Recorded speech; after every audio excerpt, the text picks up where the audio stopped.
I'm talking to a muted microphone. I hope everyone's doing well. I hope everyone's having a great Monday night. Welcome to the House of Sewing. How's it going? My name is William, and this is my so called life.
Get the most fun out of life, out of being a mother and wife, with new fashion excitement that's all created by you. On your new Touch and Sew Sewing machine by Singer. Touch and Sew. Another first from Singer. Be the girl with the golden touch on your new Singer Golden Touch and Sew machine. Dozens of exclusive features, like this new built-in needle threader for the golden slant needle and the push-button bobbin that winds right in the machine. What a wonderful new feeling. You can do all three kinds of sewing: straight, zigzag, and chain stitch. Touch and Sew, the push-button bobbin way. Come sew on one at your Singer Center. Choose from 5 Touch and Sew models from $149.95. What's new for tomorrow Is at Singer today.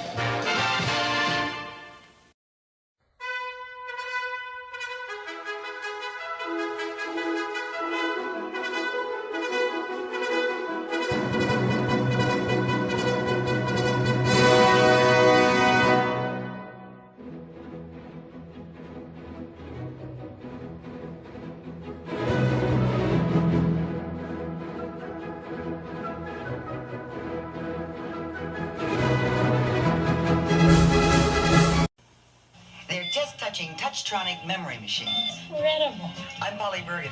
Only Singer makes machines this easy to use. Touch. The memory remembers your stitch pattern instantly. Touchtronic speed control remembers to adjust your fabric thickness. What about basting? Touch. Great. You can forget about your sewing machine and concentrate on sewing. The Touchtronic memory machine family. Come take a test, Touch. 100 million people sew easier with Singer.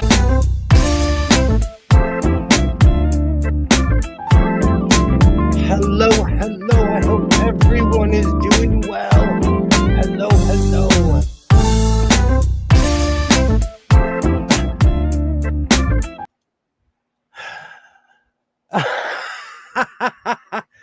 Hello, Kilroy. How are you doing? Hello to anyone who watches in the future. I absolutely thank you. To everyone who has recently subscribed, I absolutely thank you. Between making shorts and Mona's channel, quite a few people have subscribed, and I just want to say thank you. And yes, Kilroy, yes, it's absolutely true, 100%. Welcome to the House of Sewing. My name is William, and tonight we are going to be sewing a giant Yay! Hello, butterfly. Great to see you. Tonight, I'm going to be making a giant purple tweed coat. I know it's July. It's like 145 here in California, but I'm sewing tweed. I hope everyone's doing well. And you know what? Let me get to my disclaimer because it's been nothing but fun here in the house. This program is for entertainment purposes only, and its content is not intended to malign any religion, lack thereof, race, gender, company, individual, or wigs. All opinions expressed by my so-called life and program participants are solely their personal views and do not reflect the views of every single human being on planet Earth. And if you're having a bad day, if you need a hug, we have emergency exits on both sides. That's a izquierda and derecha. I hope everybody has a great evening flying my so-called life airlines, and I'm still running around like a crazy person. But it's Monday. I feel like Monday is that designated day of running around like, oh, I have to do this errand. I have to do this errand. I think that's why everybody always gets a case of the Mondays. Of course you can. Joy, where have you been? You're Miss Joy. Of course you can be here. You're front row here in the house of sewing. You're missed. Let's all give Joy a hug. Yay, of course you can. Today has been, it's been one of those Mondays. Driving around makes me want to move somewhere. Of course, Joy, you're loved. Of course. I want to move somewhere country. But then back in the day, I moved somewhere that was extremely country and ended up moving back to the city. So, oh, yesterday, I'm going to start pulling out all my stuff because I have most of my coat done. Let's take a look at it. It's hot. That's why I don't have all the cameras on right now. How's the weather where you guys are? Joy, is it hot in Canada? I know I'm not doxing you by saying Canada. I think we live on the same coast. I've always wondered about that because I've been up north during the summer and it's just as hot in Canada as it is here in California. That's what I thought. It is unreal right now. I'm going to start pulling my stuff out. I feel like one of the reasons I'm getting all of this tweed and I'm getting all of this material, I feel like during the summer, all the wholesalers are like, just give this stuff away because no one's buying it. And so I'm buying all of this tweed below cost. And I feel like the bubble's going to burst eventually. It seriously, butterfly, it is so hot here. It reminds me of when I lived in Arizona when I was a kid. I say a kid, I was 20 years ago, but I had a good day today. Blood test was more than good, so reducing the dose. So I went home. I went to Home Depot and didn't get stuck behind anybody just wandering through the store. I'm glad that you're feeling well, Kilroy. How do you feel about talkers though? Because I'm from this town. So when I go to a place like Home Depot, especially Hobby Lobby, or anywhere like any fabric store, I see someone that I know from my town and we talk. Absolutely. I'm glad you're here, Gilroy. And you too, Joy. I'm glad that everybody's here. It's 80s and sunny here. It's supposed to rain on Wednesday. Do you know all of us who are in the slow boil, like Butterfly was saying, would gladly take the rain right now. I hate the stop and it's different. Like when I go deep into the city, I know a lot of people, but LA is humongous. When I'm in my hometown, I know if you're over 40, I probably know you or went to school with you or something. And I end up getting in conversations. Or people will tell me like, oh, how they're shocked at my son, or it's always something. I am the stop and chat guy. I'm considerate though. Like even today, I went to the grocery store while my son was at his MMA class, and I purposely got in the line of the young checker because I didn't know her. So I know that her and I weren't going to get into a conversation. But it still ended up with everybody asking me where my mother and my son was, because we hang out like a biker gang, the three of us. Oh, good times. But that's small town stuff, you know. When I'm in the city, people, you know, it's all business. It is all business.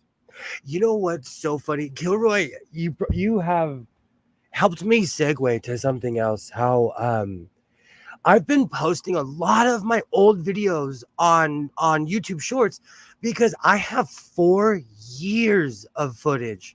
Literally 4 years of footage. And so a lot of the stuff that people are seeing is from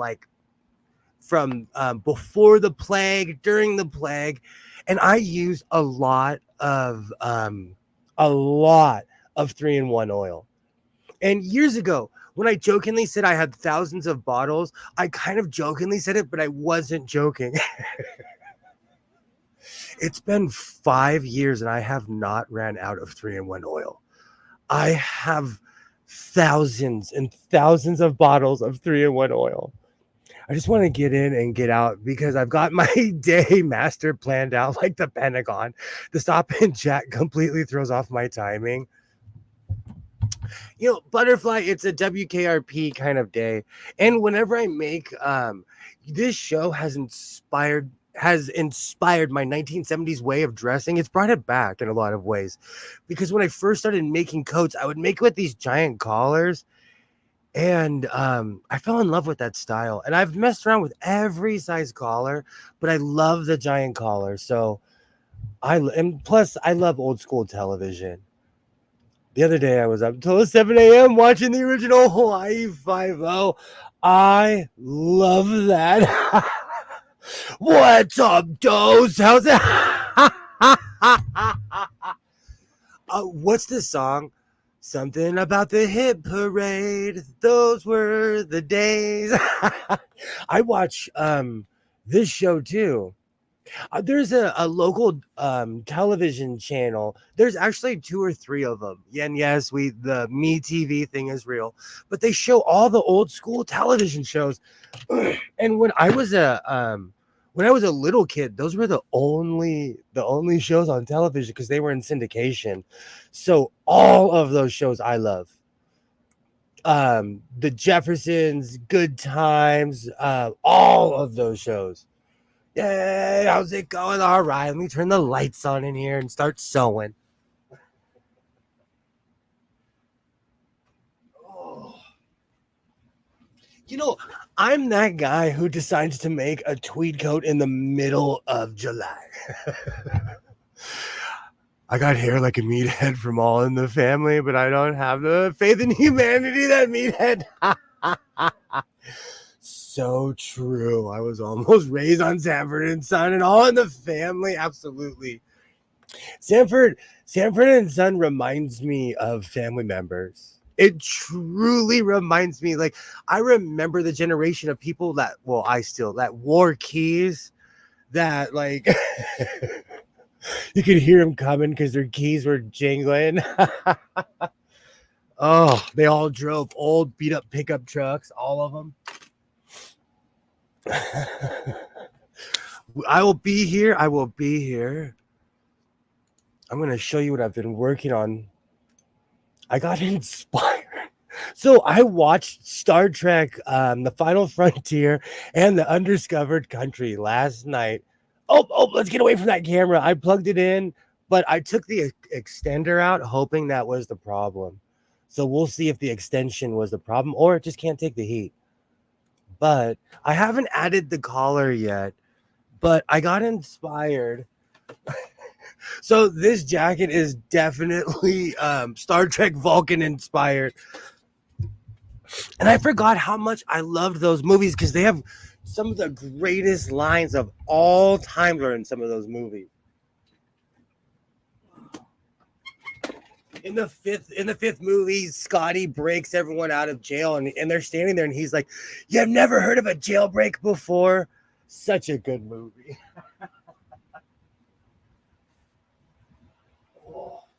But I'm gonna have to move my camera so you can see the bottom of this.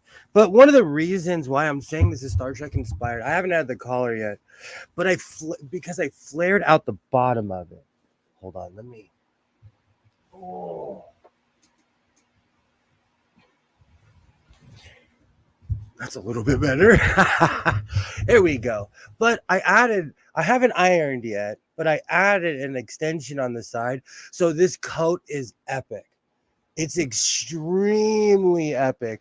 And you want to get that like evil dictator thing going when you're walking, you know? So I love the sides of this. And I'm definitely going to add a collar on this. Man, this thing is so hot. And I lined this with a semi-thin material, and I'm already shiny from putting this thing on.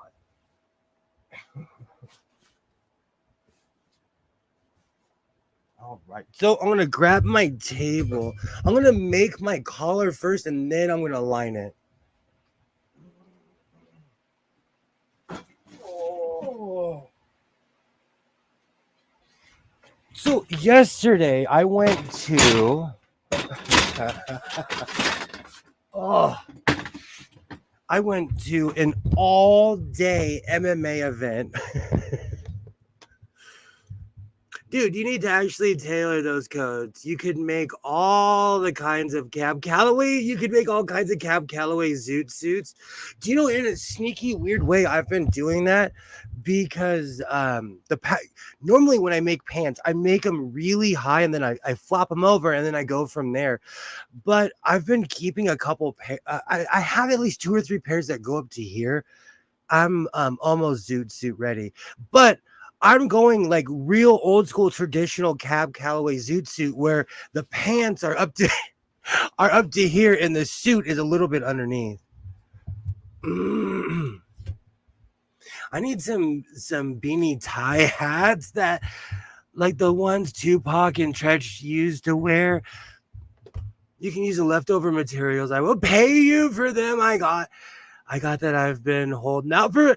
I got that, and I've been holding out for 15 years. I have to look that up. Is that like the old school bicycle style hat?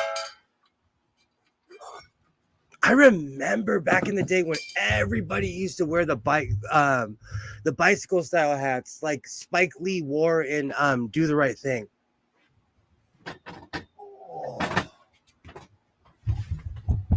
I'm gonna have to negotiate my chair. Oh, so much room in here. Oh.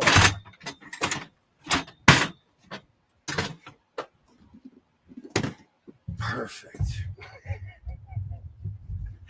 I'm definitely down though. I have to take a look because I remember there were a ton of different styles. I wore a beret in the 90s, and I've said this before, and I'm not kidding you. I wore a beret because Daryl Strawberry wore one. And then I started wearing a Kango hat because I saw someone wearing one. Oh, I remember those days. I even wore a bicycle hat because I saw it in Do the Right Thing. Oh, it's like a sock almost. It's open at both ends, but one has it. I know exactly what you're talking about. I wonder why they stopped making those. Because every weird baklava, isn't baklava a food? Whatever those things are that cover your face. Every weird ski mask, everything has come back into style. I do a lot of shopping. I go everywhere you could possibly think of looking for material.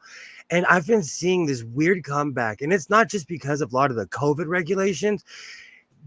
I don't know. It's weird. It's just weird. I see those things everywhere. If you Google it, it'll pop up. Beanie tie hat. I definitely will. I think I know exactly what you're talking about. Oh, man. I remember that era. Ski masks are particularly popular with a certain kind of paint customer. Do you know where I live?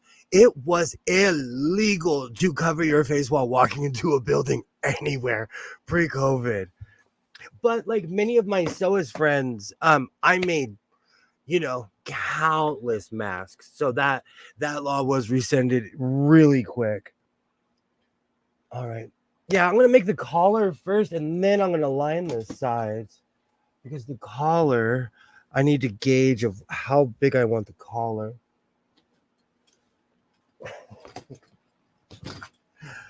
Oh, I don't blame bank robbers. They rob banks because that's where the money. It was so, I'm telling you, during the plague, it was so strange to me because I would have my cowboy hat on, a mask on. I felt like the Lone Ranger. I felt like I was. But we get conditioned to be a certain way, and then people, something like the plague happens, and then all of a sudden we're all wearing masks. It's the strangest thing. All right, perfect. Oh, I have a weird question, and I don't know if anyone could answer this. While I was driving back from the bank today, the strangest thing popped in my head. I don't know if it's just called a button, but what is that thing on the top of a ball? What is this called? Is this just a button? The thing that's on top of a hat? What is that called? Does it have a fancy name, or is it just the button? Oh, of course I dropped the hat that I was trying to grab. I have a couple hats that I've had for over 20 something years. And this hat is so old that I've sewn this button or whatever it's called. I've sewn this back on countless times. I have put tons of patches on this hat. And while I was in the car, because it just made me laugh that this hat is literally 20 something years old and I still wear it. It's one of the most reliable hats because it fits with my sunglasses. And I have all these fancy hats, my cowboy hats, everything in here. And I still wear my ratty hat. But I have to sew this button back on. Does anyone know what the name of it is? Does it have a technical name, or is it just, the button?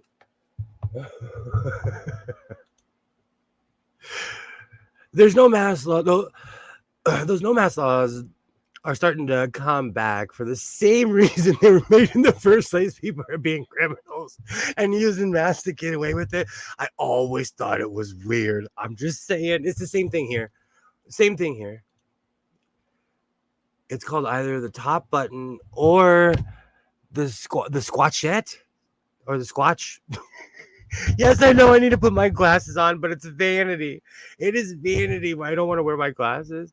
They used to attach the button on their coat in order to not lose it. I did not know that. That is some lore. I'm going to leave that up for a second. That is some lore I did not know, and I'm obsessed with baseball. That was like my first love as far as sports goes. I'm going to measure the neck length of this coat. Get some different frames. I'm going to say this again. My frames are US. I can't say without laughing. My frames are Army standard issue. And I'm not kidding you. Anyway, my glasses are literally the United States of America Army issue. Oh, wow. It makes total sense. It makes total sense. All right. Let me put my hat away.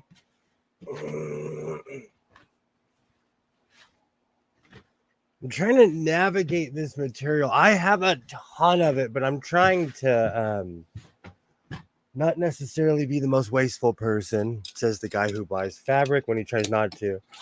Do you know what's funny? Today on Mona's channel, I heard someone bring up a no buy July. I wish I could participate in some of those. But I live in a town, like, I'm not kidding you. in any direction that I go, there's either a thrift store or a fabric store. And I'm not kidding you. I am not kidding you. And because I live near downtown Los Angeles, there's fabric warehouses everywhere. Because especially when I go downtown, I buy everything wholesale. So I still like that. Oh, you can see it. There's literally a roll behind me right there. I call it Santee Alley print, but that's still like a good 15 yards of a full actual roll. No buys are for people without the work ethic to go through fabric. And that's one of my justifications. Although I do buy a ton of fabric, I sew every day. Even at my job, I have a sewing machine in the office. Oh, good times. Good times. But I'm really shocked. Does that button have a fancy name, or is it just the button? All right, let me measure. Let me grab my trusty measuring tape. And no, I literally keep them under my chair, and that way I won't forget them. I used to have these all over this room, and I would lose them everywhere. So I have a cushion that I sit on. I put them under my cushion. Haven't lost one since. And you don't realize how important something is until you constantly lose it. And I have like 50 of these in here, and I lose them all the time. I'm going to try that one day.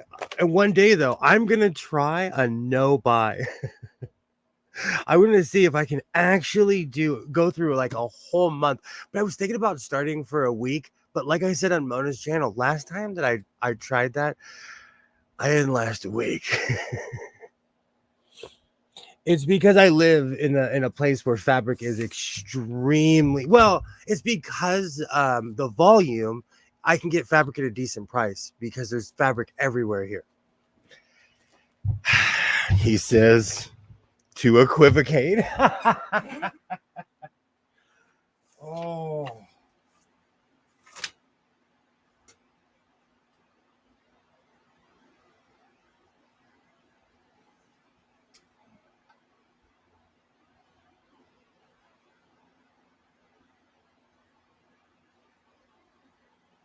All right.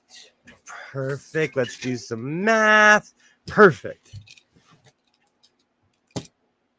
So I'm gonna I always am trying not to cut it in the 1970s style, but I'm going to. So I'm just gonna accept it.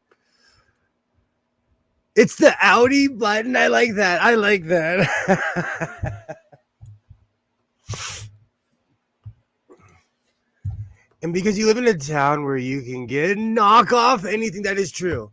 No, that is true. Like LA is bootleg city. You have to check the tag. I'm not kidding you. LA, like you can get knockoff anything here where I live.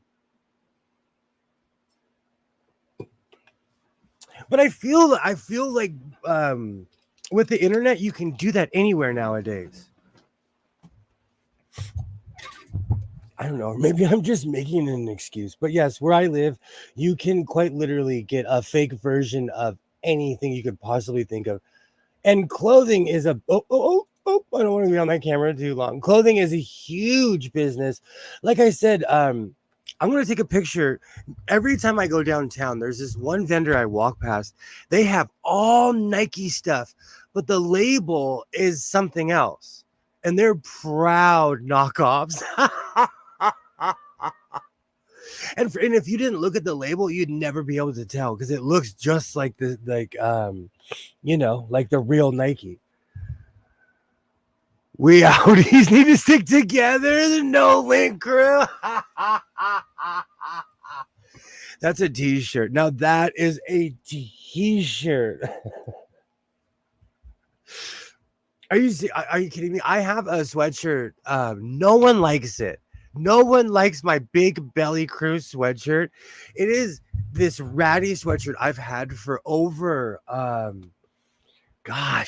I've had that thing for over 15 years. I used to sleep with it all the time, so it's ratty. I keep it because I'm gonna line it. I'm thinking about lining it with denim completely, but nobody likes that. So I like the no lint crew. If you get lint in your belly button, you gotta learn how to take a bath. Do you know what's so funny? In my older age, I have come full circle to appreciate a bath. Especially with the invention of cell phones. I could sit there and watch a whole movie while taking a bath. But seriously, yesterday when I was watching the Star Trek movies, it brought me back. It made me feel old because I looked up when the 5th movie came out because I remember seeing it in the theaters. And it came out in 1989. And I was like, oh wow. But it's still a movie that holds up to this very day. Are there any movies that you watch that still hold up to this very day? When I was a kid, I was obsessed with this movie called Brewster's Millions with Richard Pryor. I still to this day, in a weird way, dress like that, where I'll wear my Dodger jersey and a pair of jeans. But is there any movie that you absolutely loved that stood the test of time? The button on the top of the baseball cap is called the sachet, and it's also known as the squat. Thank you. The sewing seamster. Very, very nice to meet you. You are extremely welcome here in the House of Sewing, and we appreciate facts like this. This is something that I need to know. I may not be able to pronounce it properly, but I need to know. While I was driving home, I'm not kidding, I was in the bank and I had this moment of, I wonder what that's called. Yay. Hello, sewing seamster. Hello. Welcome.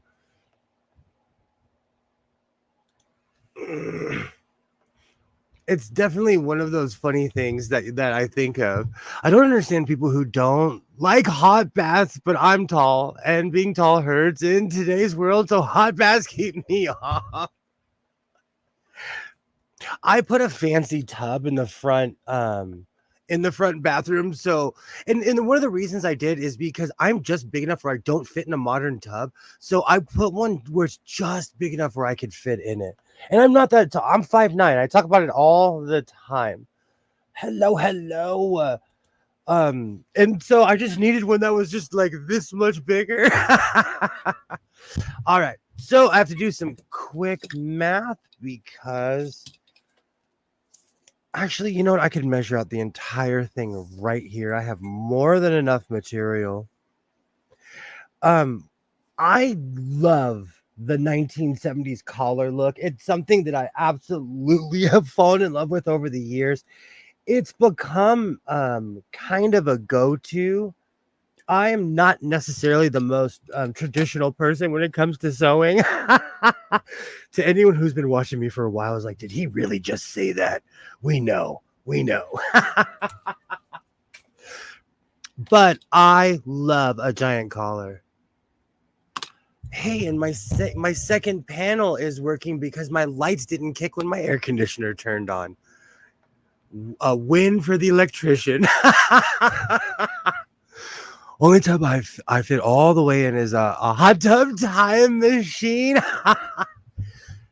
So here comes another confession next to Game of Thrones. I've never seen hot tub time machine.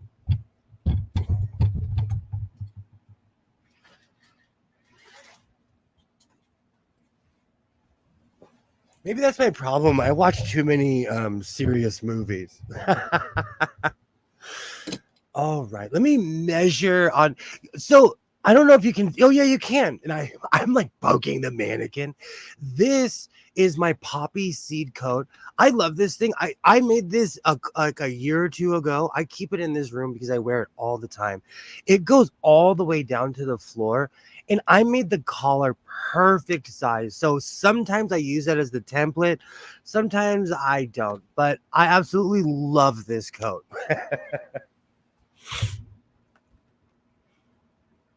And you'll be seeing that more stuff like this in all my shorts because it's, it feels good making shorts because I have 5 years of footage and it's bringing back all the goofy stuff I've done over the past 5 years. I've never seen Game of Thrones. I don't want to either. It's one of those things where I'd be neutral. I'd be neutral on, but because of the obnoxious fan base, I hate it. In a weird way, there's an episode of Doctor Who where David Tennant and Billy Piper, they go to an alternate version of Earth and everybody puts these earmuffs on and they're being controlled by the Cybermen. In the beginning of Game of Thrones, I always take evening walks. I'm big on walking around on cardio health because I have to be. So my son and I take walks all the time around my neighborhood. It's weird to me when I walk around and everybody's watching the same thing. Everybody. And I'm going to start crying right now because Dose has never seen Doctor Who. But it was weird to me. So it reminded me of that eerie episode because the Doctor and Rose are walking around and everybody just stops. Everybody stops because they're all plugged into this cyber link. But I I know somebody who owns all of the original show Game of Thrones on DVD. I know there's been spin-offs and stuff like that. Oh, that's hilarious.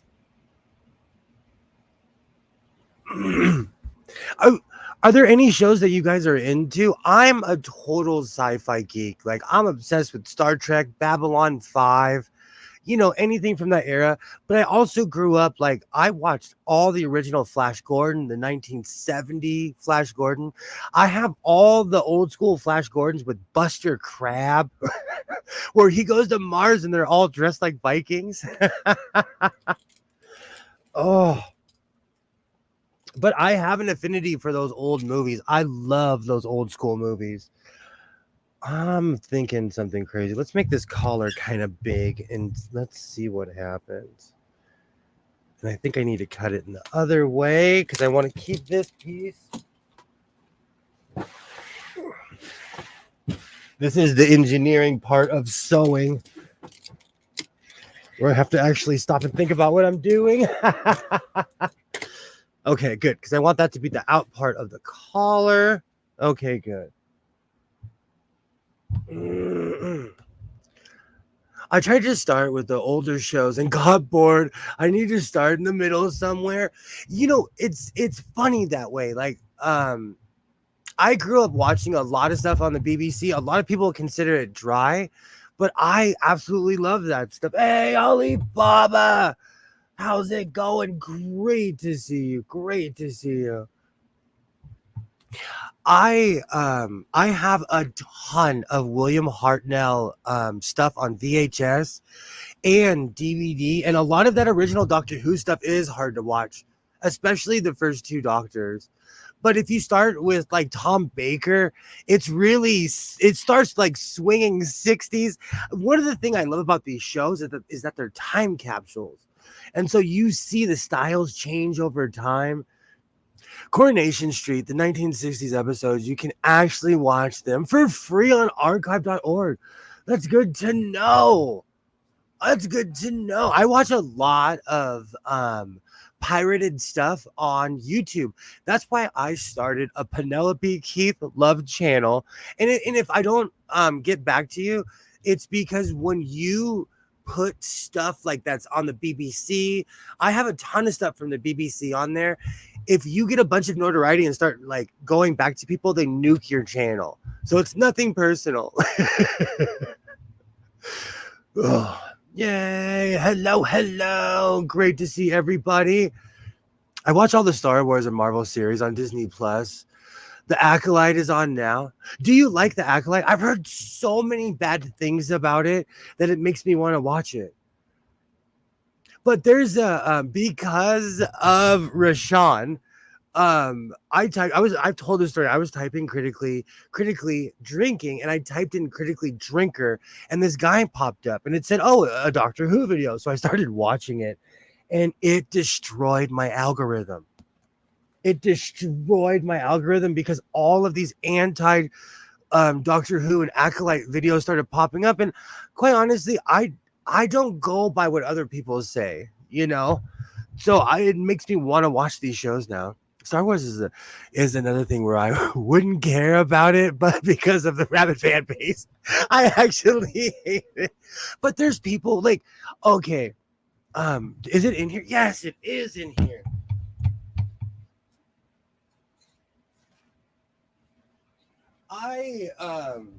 I've gone to Comic-Con. I am what I would consider a Doctor Who fan. I I've actually gone to places where they've filmed it. I'm a Doctor Who geek. But I made this a while ago. Rule number 1, the Doctor lies. And that's Jodie Whittaker. When she first became the Doctor, when we really didn't know who the Doctor was, and it was just an outline. My whole point is when Doctor Who changed its premise, when it changed everything, I didn't get mad. I stopped watching this show. I didn't take it personal. It's weird to me how people take things personal. Everything, nothing stays the same, is what I'm trying to say. And I love Doctor Who. That whole era from the Ninth Doctor, I actually know from Sylvester McCoy on. Even when they had the Doctor Who in America, when they were trying to bring it back in the 90s, I watched it on TV. But I'm not mad that Doctor Who changed. It's okay. It's weird to me how people take it so personal. It's okay. Okay. I've seen so many clips of it now. I want to watch it. Some people are just go completely overboard and drive the Cadillac right off the cliff. And and again, I will always have the memory of and that's another thing. It's because people I know would come together and watch Doctor Who, just like The Walking Dead. We would have Walking Dead parties. I'm not into the show anymore, but I will forever have that memory of people coming together and having a good time. And we'd always have a potluck, and somebody would always make something amazing. So I think that's more of the memory and less, I'm not mad the show changed. If it doesn't go in the direction I like, I just, But again, we're on YouTube, so people are extreme overinflated versions of themselves. But it makes me laugh how hardcore people stand for Doctor Who. Or Star Wars. Star Wars is the new thing. Like I said, I watched one video and it took over my algorithm. Let me show you what I'm working with before I get too deep into my "why do people hate everything" speech. Let me switch my angle real quick. This is Purple Tweed. Purple Tweed. Purple Tweed. I've been singing that song all day. This is an extreme deep purple, but it has that look. I love the way this looks. I absolutely love the way the purple tweed looks. This is going to be great during the winter. And this is yet another year where I spent the entire summer making coats. The entire summer. I'm going to show up to winter like with my hands on my hips, smiling like I'm ready for you. Oh. A show changes and these people get so mad they grow another ulcer in their stomach. For real though, that it's weird to me. Sometimes you got to live and let live. You got to know when to hold them, know when to fold them. I started watching Hanging with Mr. Cooper. I told you, I've told the story a million times. I met Mark Curry. He is a man of the people. He's a humanitarian.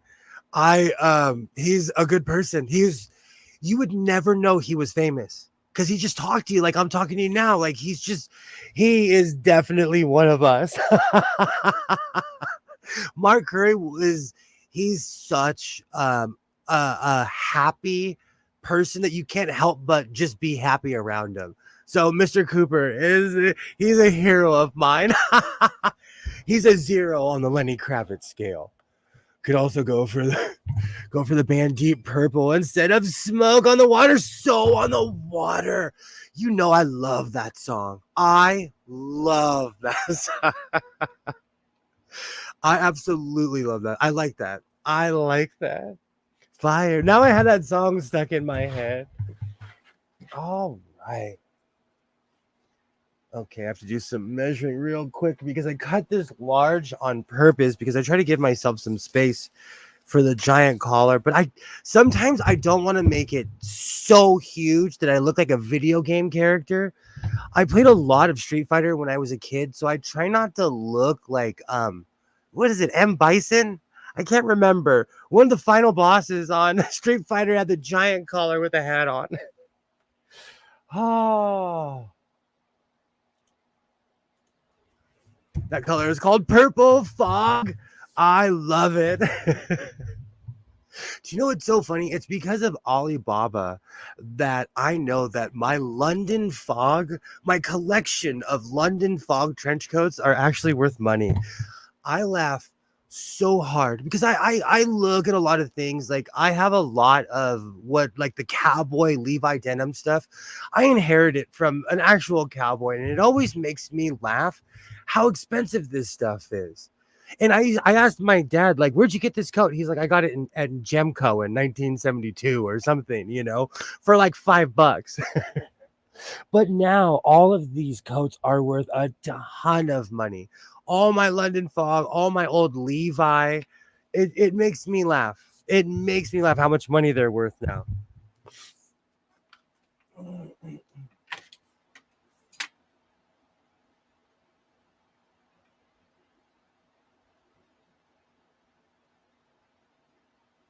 Okay. And it's to the point now where I had to stop myself the other day because I saw a London Fog coat at the Goodwill, and I was like, I had to talk myself off the cliff. I was like, how many do you own, sir? How many do you own?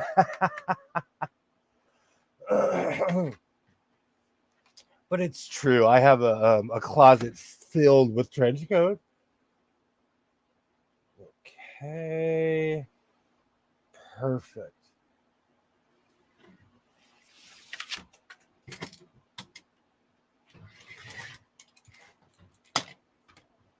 Perfect. I'm going to use this piece as my template. I'm still going to cut this down because this collar is humongous. But I'm always going for that WKRP in Cincinnati. I was doing it even before I knew I loved that style. Okay, perfect.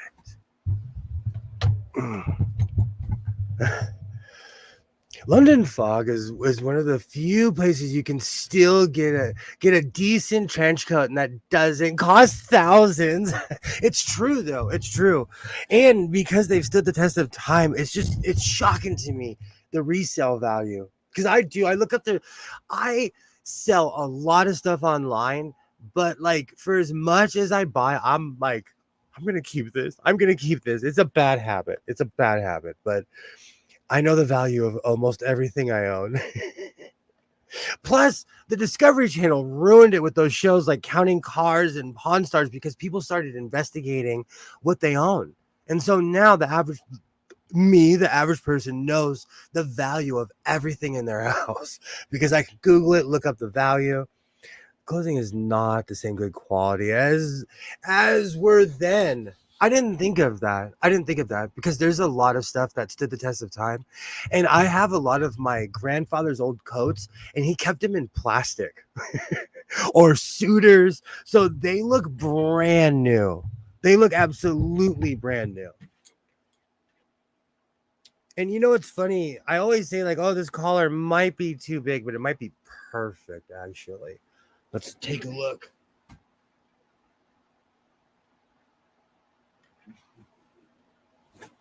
Can you see that?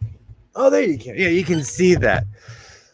I like the way that looks. That's not video game character, but it's still like kind of villain, I love the giant 1970s collar. Look, I didn't go for as flared as I did. There was one where I cut and it was like drooping down. I actually really like that style, but I like more of this traditional look. So I'm gonna secure the signs and start sewing. I really like the way that looks.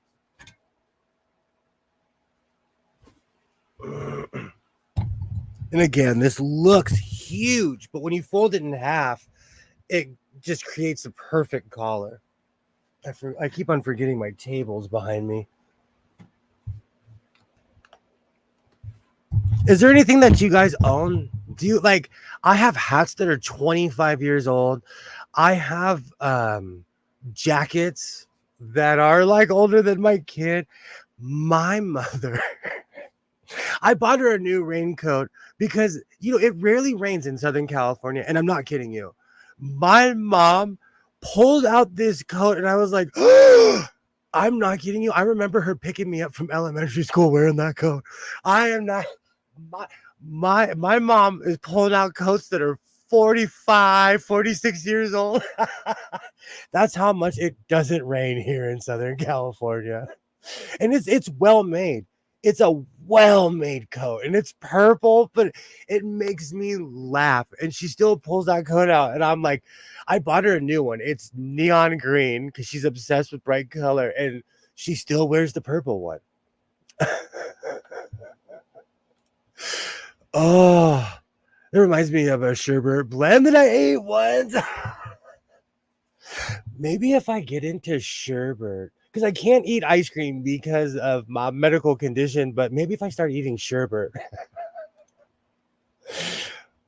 I have two 1984 Levi's jeans and a vest still. See, they're quality and they're worth so much in America. I'm not kidding you. I am not kidding you. What I call my Brokeback Mountain jacket. It's just a standard cowboy jacket with the white collar. I saw one at Aardvarks for $150. I have one in my closet right now. My son used to wear it to elementary school. It's a warm quality jacket, and it's probably older than both of us. Hey, Ty, how's it going? Great to see you. Great to see you. I've got military surplus from 1950s, 60s, but the books from the late, wow, records from 1920s. I have the most steampunk thing I have is a book from 1900 that teaches you how to make steam engines. And it's supposed to be a pamphlet, and it's this thick. I bought it at 2nd Avenue Books in Portland, Oregon. I doubt it's there anymore. Or I might get that confused with 2nd Avenue Records, but it was like right near the Willamette River. But it was from 1900. I still have that book. I have a neon blue coat similar to Michael Jackson's red one. Hey, Ty, great to see you. Great to see you. Last October, I went out and bought the Who's Bad Electric Boogaloo vest. So I'll judge no one. Yay, hello, Ty, great to see you. And then I mistakenly watched Electric Boogaloo, and for like a month, I was dressing like that. I miss those movies. Remind me of being a kid. I loved those movies. Yay, hello. I got a birthday suit that's kind of old. Hey, man. I do too. I have a telegraph key that was used by an old school Western Union telegraph operator. I love stuff like that. When at La Brea Tar Pits, Wells Fargo has a museum. And whenever I can get over there, I go. I absolutely love the old Western Union stuff. Absolutely love that. I have a book right here. A section of how to fly a Zeppelin. I love old school stuff like that. Telegraph key turned 103 this year. That reminded me when I was great to see you, Ty. Great to see you. That's like when I was making my short, and I looked up one of the sewing machines in one of my shorts. It was from 1904, and I was sitting here and I'm like, that's old. I feel like I'm in Star Trek, because in Star Trek they would always talk about like, oh, the ancient West, or we're gonna watch an ancient movie. And we're kind of stepping into that territory. I have another telegraph key that was used in World War II. I have a bunch of World War II memorabilia, but I don't think I can show it on YouTube.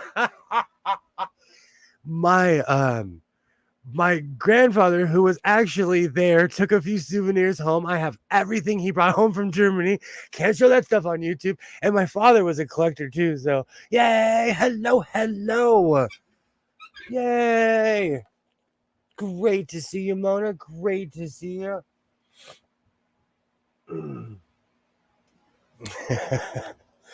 Yay! Well, that singer is pre-San Francisco, 1906 and burning. See, I love the history behind that. That's why I love having you here, Alibaba. I think about that every time I get an old school machine of how many hands touch this machine. I want to know the story of every single person that was sewing on that machine, because I guarantee you it was an amazing story. Yay! Great to see you, Mona. Great to see you. No, a lot of it I can't. A lot of it. And like World War II is different because in Nam they were checking people, but in World War II, like my grandfather was taking stuff off of buildings, taking structural stuff. Yay! Hello. I have a ton of stuff I am definitely in the Collectors Guild. Yay! Great to see you. All right. So the collar is almost finished. I need to clear this. Let me look to see if I can find some purple thread, which I know I can. But I'm trying. Oh, there's those boxes I ordered. Let me show you.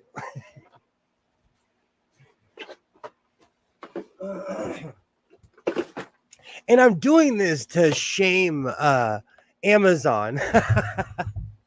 But on an advertisement, they had this. These are actual Coates and Clark spools. There's a ton of thread. They're just a little bit bigger, but they fit in a lot of machines. This company, it's Dusty, said that it had same set spools. It did not. These are the spools. And they're literally half the size. Like you can see how much smaller they are. You could just take stuff in World War II and just fill in the sheet to fly it back. Are you? Or it makes me question. I have a ton of stuff. My grandfather and father and my uncles, a lot of them served and they brought home stuff. Oh, I'm so mad, Mona. I was so mad. And because I'm overboard, I purchased a few boxes of this stuff. And it's cheap thread too. So it really, geez, man, I've never seen a Coates and Clark that big. I love these because I make huge projects. And so I love these and I buy these in bulk. And there's a lot of things I do buy on Amazon and there's a lot I do not. Yay, great to see you, Mona. And great to see you too, Ty. Great to see you. Absolutely. I order a lot of stuff on Amazon. And there is a little kid inside of me that every time I get something, it's like Christmas. So I'm ripping the box open and I'm expecting to see this. And then I see these rip off. Do they have purple? Is really what I'm looking for. Because I try to use it. It's thread. I use a lot of it for hand sewing. But if I use it in a machine that's really fast, it starts to fray. I don't know if I like that purple. Oh, actually, that's close enough. My sister has a sewing machine, but doesn't sew. I was tempted to swipe it the other night. Tell her, Eminent Domain, I'm taking this. Just tell her, you know what? I'm going to test this out. And then never give it back. I think some of the stuff is counterfeit. Definitely, they got me with what got me was the original screen because it said it was Coates and Clark, and then they sent that stuff to my house. So that particular vendor ripped me off. Yay! Yay! Hello, hello. I use Coates and Clark for hand sewing. I absolutely love Coates and Clark. And I've made a video. I made a video a long time ago about how there's no difference between cheap thread, normal thread, and I stood 10 toes down and I said that you can use cheap thread in a sewing machine. 4 years later, I'm going to tell you the truth. You shouldn't.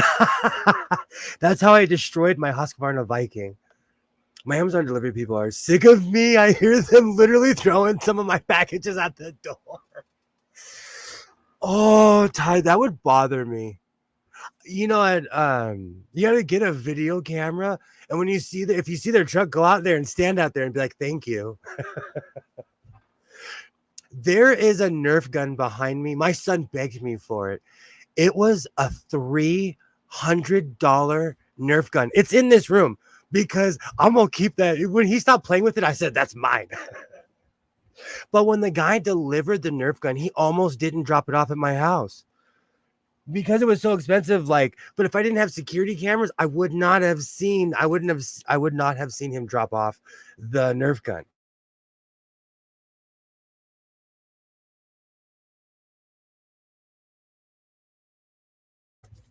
Yay, how's it going, Skids? I see your comment, Ty. I'm gonna grab it in a second. You're gonna laugh. Do what I've done to swipe stuff people I've known. Excuse me, never use. Wait until they throw a big party and sneak it out when everybody's 4 drinks in. Now that's family. Hey, Skids, great to see you. Great to see you. I do that with pictures. You know, another thing about it, I do have like the family archive of pictures, but that's because when my grandma passed away, everybody was fighting over her house, and I took everything out of her house, and no one said a word. Yeah, I have a $300 Nerf gun in this room. In this room. I will walk off with one of those pictures so fast. Oh. Yay, hello, hello. Great to see you, Skids. Only one driver gave me the love in my ring camera. Oh, that's so funny.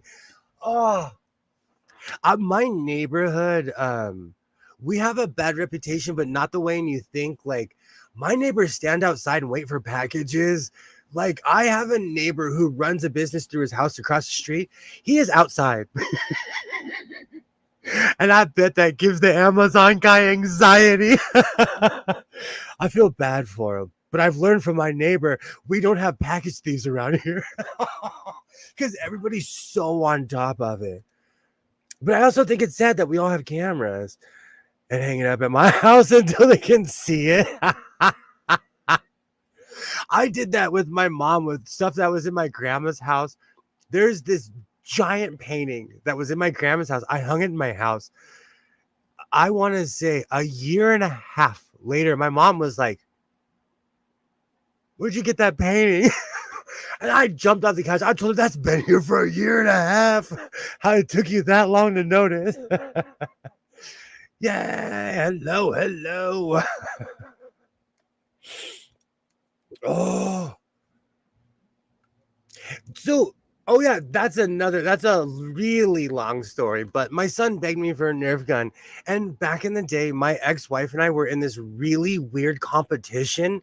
We were compensating. So every time she would buy my son a figure, and I would buy my son. Like my son has all the Avengers, he has everything. Because my ex-wife and I were in this weird competition. My son got in a Nerf, and we started trying to one-up each other. And she has another $300 gun in her house. Yay, how's it going, trees? Great to see you. Great to see you. So I have a $300 Nerf gun sitting in it's in this room. And because I'm petty, I will never let it go. I tell my ex-wife all the time, we should have a Nerf war because those kids have grown up, but we have all these like advanced Nerf stuff. Oh, great to see you, trees. Great to see you. Great to see you. All right, I'm gonna start sewing. I swear, this is a sewing channel. I swear. I found purple, and one of the reasons I constantly bring that box out is to warn people. I buy a ton of stuff on Amazon, a ton of stuff online. Buyer beware. This company, I hate to put people on blast because I'm sure they work hard, but this company advertised itself as something it wasn't. Living under a rock for a few days in the Kentucky caves. I've been seeing your pictures. Awesome. Absolutely awesome. Just looks like nothing but fun. These guys rip people off on Amazon. They claim to have Coates and Clark, and they most definitely do not. So shame, shame, shame, shame. Yeah, how's it going? I need to see that. What an expensive Nerf looks like. Okay, let me grab it.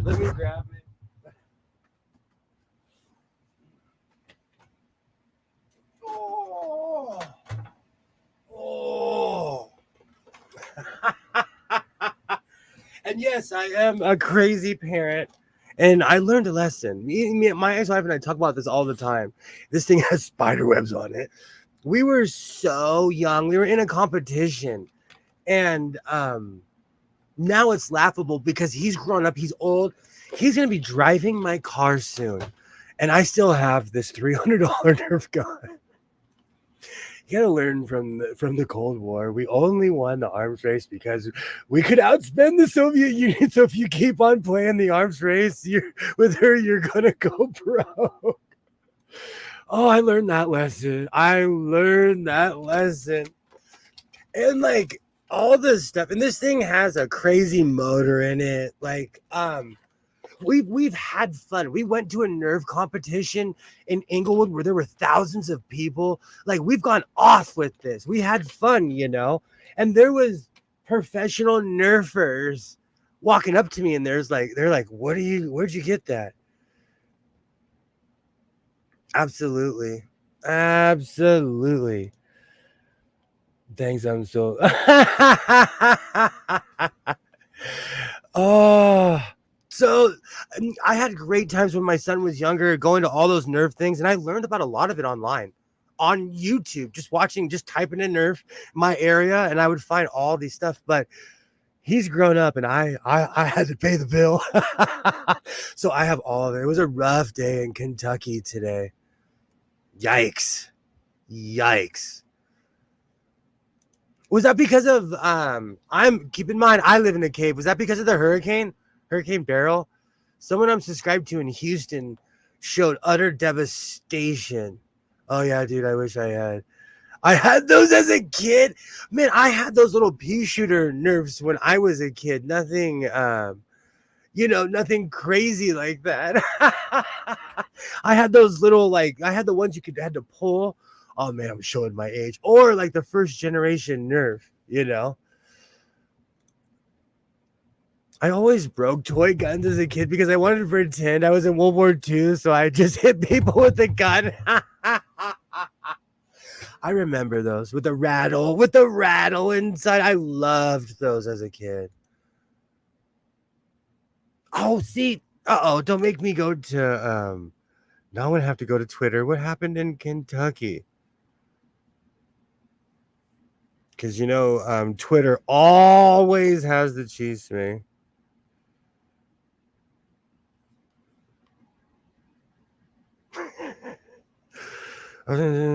Fireworks. Oh, it's nothing. They love their fireworks in Kentucky.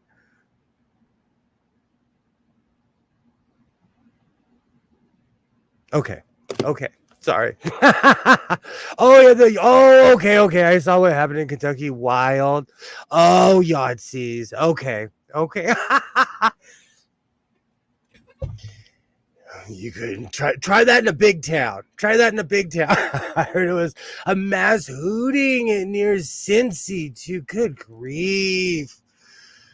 Yikes. And they were in Tennessee. This is why I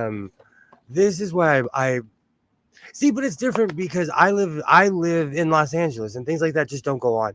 And if they do, it would be national news. And there are things like that go on here. I'm just saying, but not like in mass like that. And they were in Tennessee. Yikes. You know what's funny? Stuff like that is why I've scaled back my Twitter use, because I needed need to take an aspirin after going on Twitter half the time. Philly, I saw that.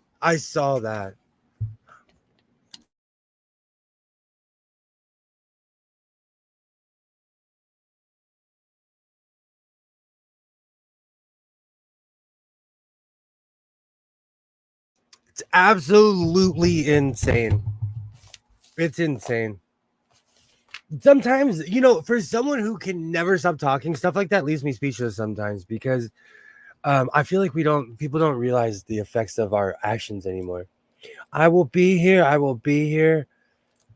was running out of coffee, so I had to use my espresso beans. So I'll be up for a while. But I went to the store. We're back down. We're moving the crisis level. I have coffee again. Oof, I'm glad I was living in the woods. I think about this all the time. It's really sad. Like, even tomorrow, my son is going to medieval times. And we keep on trying to think, is this his first time? No one remembers. But long story short, it's so sad. We have all these weird protocols now when we go into public. All these crazy protocols that you would never think of when we would go to mass venues. And when I was a kid, we just went and had fun. But again, I'm an old fuddy-duddy. We've had this conversation a million times. I grew up in Mayberry with the whistling of the song and everything. I grew up in a literal Mayberry, so what do I know? Right here, it's right here. This is my original fake Stanley Cup. I carry this with me. I fill this up all day. This was the first Stanley I would carry with me when I started going downtown and stuff. That's an old trusty. It's not lined with that much lead. If you don't already have guns, I definitely get a gun at the top of the list. Yeah, the times have changed. I haven't had coffee in 3 days, and this espresso is outstanding. I have a bunch of backups. And my son, when we go shopping, my son, he'll be like, I want to try this Guatemalan coffee or something. I'm like, whatever. Because I know I'm going to end up finishing it. So I had a ton of backup coffees. I just didn't realize how low I was. I want to go there. They have one about an hour away. I forgot what we were talking about.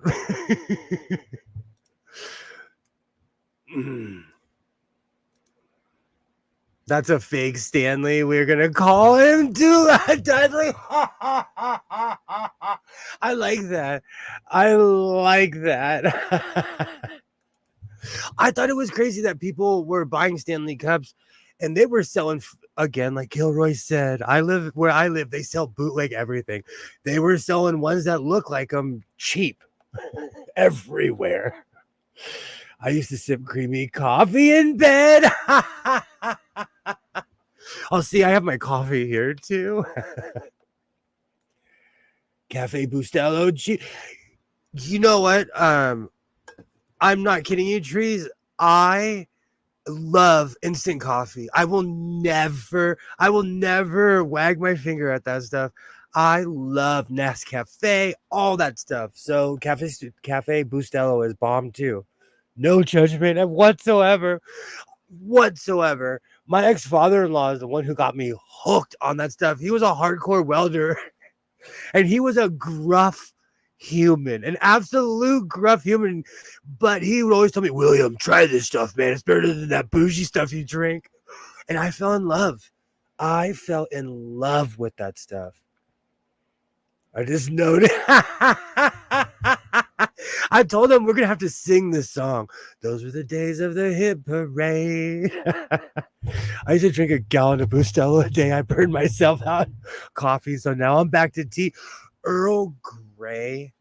I started making sun tea again, and I forgot I had a black tea obsession because I get this stuff that's caffeinated, and I was drinking it, and I'm like, I forgot how much I love sun tea. But really, it's the unreal amount of caffeine in it.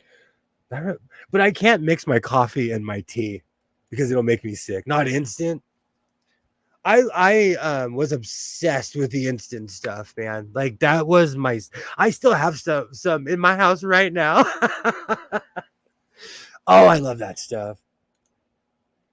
Mexican coffee is crack cocaine. Hey man, but you should see me at work. I'm efficient. I'm on the forklift, like let's get it done. Then I'm on the tractor, like let's go plow a field. Oh, I like some instant coffee. Cafe Bustelo is in the square, smaller pack in yellow. The one I like. I love that stuff. But when I was a kid, the thing that started my coffee obsession, and I've said this before, my dad was in this group. It was called the Lost Patrol, and they would literally go to Vietnam and bring defectors back and everything.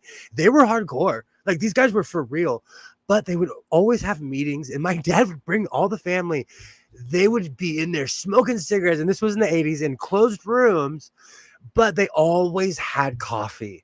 And that's what began my love with coffee, being in smoky rooms with the Vietnam vets. And still to this day, I remember being in the room. I can't remember one word they said. Oh, the way Glenn Miller played songs that made the hit parade, guys like us, we had it made. Those were the days.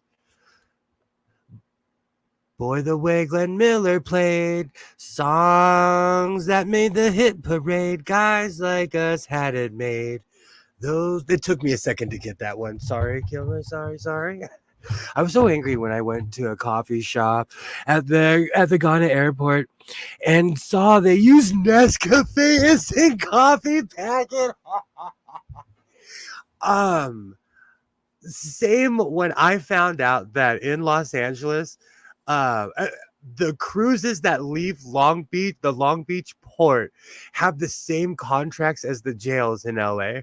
So the same orange juice that you drink on a cruise is the same one they give to people in jail. And that was like big news here. They were like, wait a minute. So if you go on a booze cruise on the weekend in LA, they cheap out everything on Carnival, all those. You know what's funny? I went on a Carnival cruise. I had a great time. They had a soft serve machine. I was in heaven. Like all things Mexican, it works. I'm telling you, man, that in Argentine mate tea is a controlled substance. Changed my mind. Every single person I've known from Argentina, they're like, you should try mate. And I'm like, nope. You're not getting me with that one. I've had it before and didn't sleep for a day or two. Mate is hardcore. Coffee shops in Mexico they take it serious. That's why they're hanging out there all day. I miss that culture. I absolutely miss that culture. The Mexico coffee life culture. Only Tropicana for me, original, no pulp. Well, in another way, when I was on the cruise, people were saying, like, are you kidding me? I paid all this money to be on this cruise, and this is the same stuff that they serve in jail. But, those contracts are humongous, and they just hope you don't notice. They're all just hoping that you do not notice. Oh. All right, let me switch this out. Wind a purple bobbin. I need to find a bobbin that'll fit. Some of these bobbins I have laying around, I got to make sure they'll fit in the machine because some of them are odd. They get bent, and A bad bobbin will ruin your day. That is one t-shirt I don't have that I want, is the Not Today bobbin t-shirt.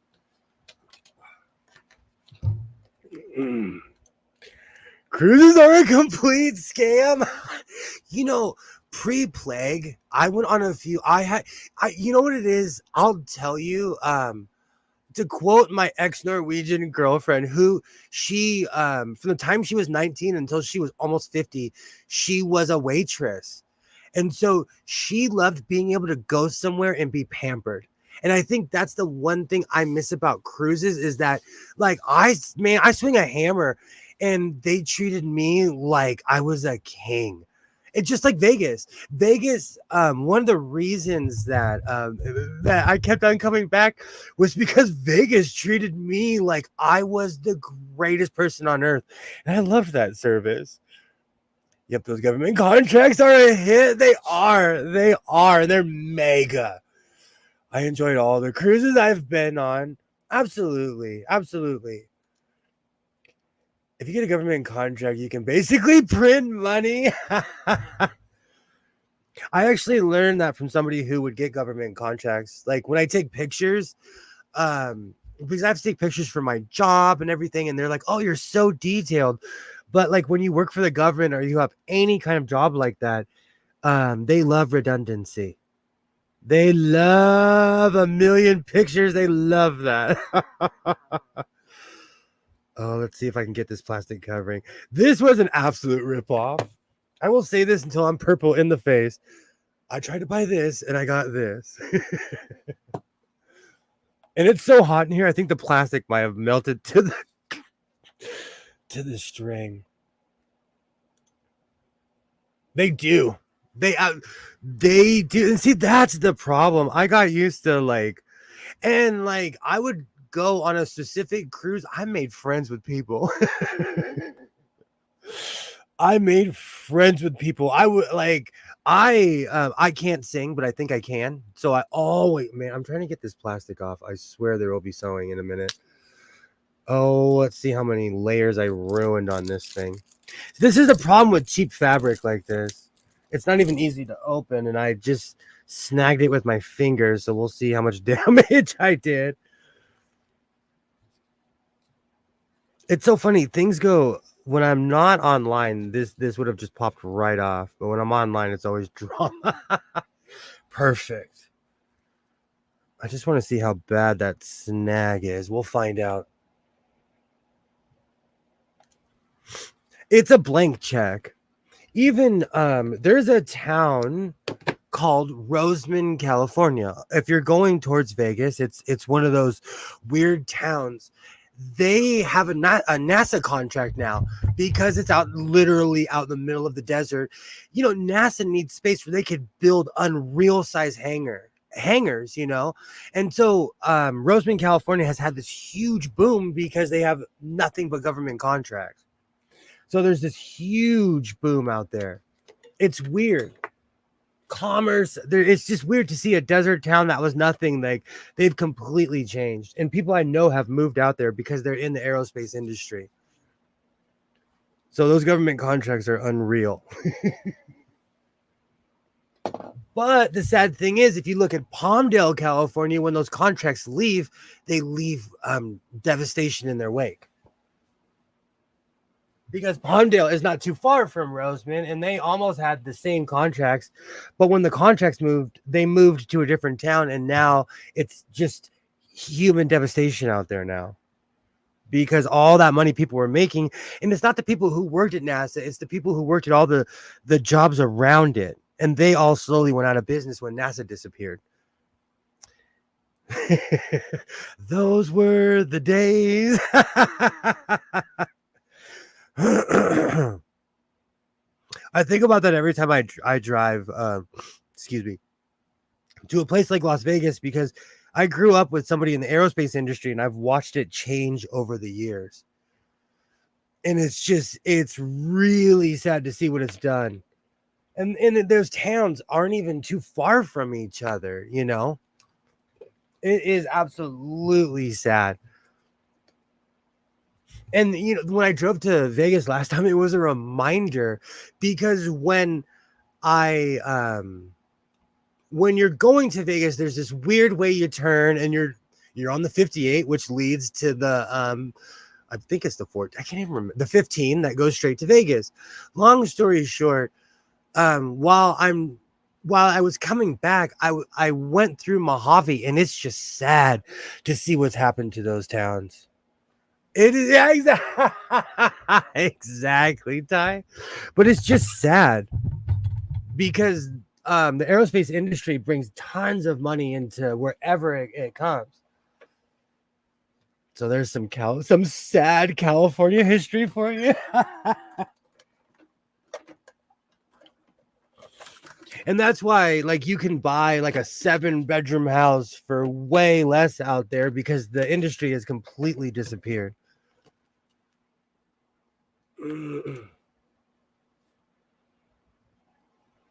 They were psychotic to tear down the Tropicana for a baseball field.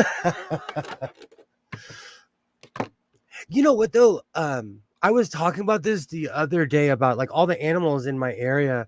We have overdeveloped so much that people can't complain when a giant cougar comes into your area, or skunks or deer, because we have encroached into their land.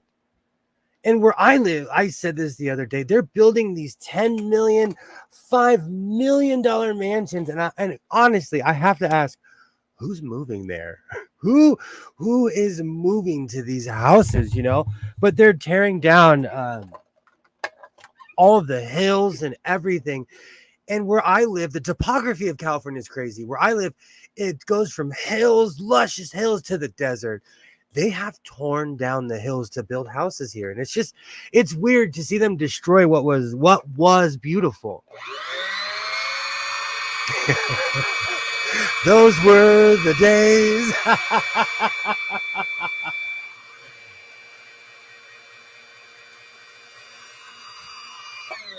Perfect. I'm not going to say how well this machine has been performing, because I don't want to jinx it. You are performing at optimal. But the Singer Heavy Duty is still decent. And I'm not kidding you. I should be a sewing machine tester, because I put these things through the ringer for real. Perfect. I have deer in my backyard all the time. Bears too, but they have nowhere else to go. That's what I'm saying. It drives me. That's why anytime there's like a black bear, we're literally going in. I'm pointing north. We're literally building into their area. Where are they going to go for water? Because we're diverting all the water back down towards LA. It's so sad. It is sad. But again, I'm the guy who literally sat there with a cougar who got hit. I gave it water. I called the city. You don't know how much of a bleeding heart liberal you are until that happens. You aliens don't know about something called an apartment block. You could use them.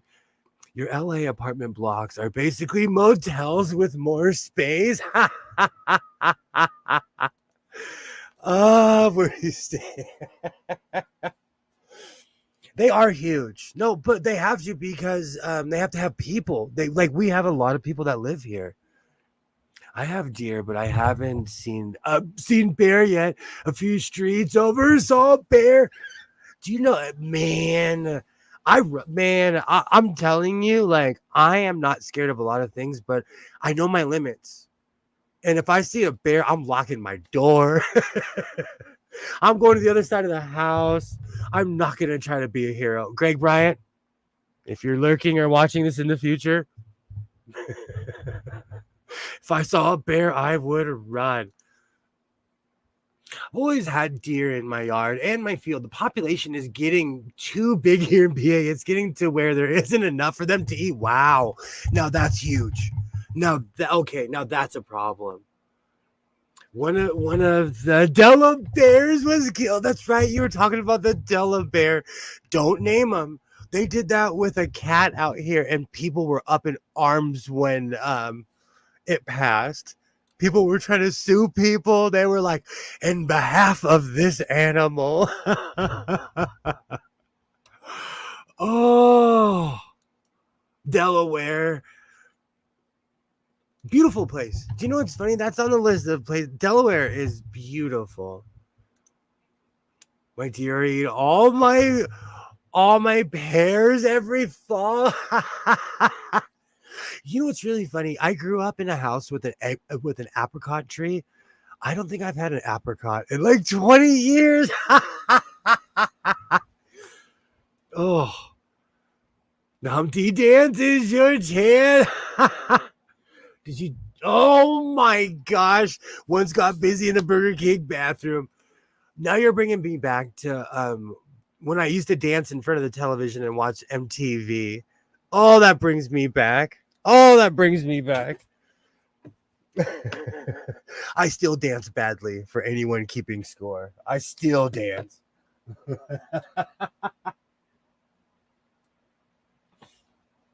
Okay, perfect. I just had to make sure that thing was plugged in. I'm slowly threading this sewing machine. All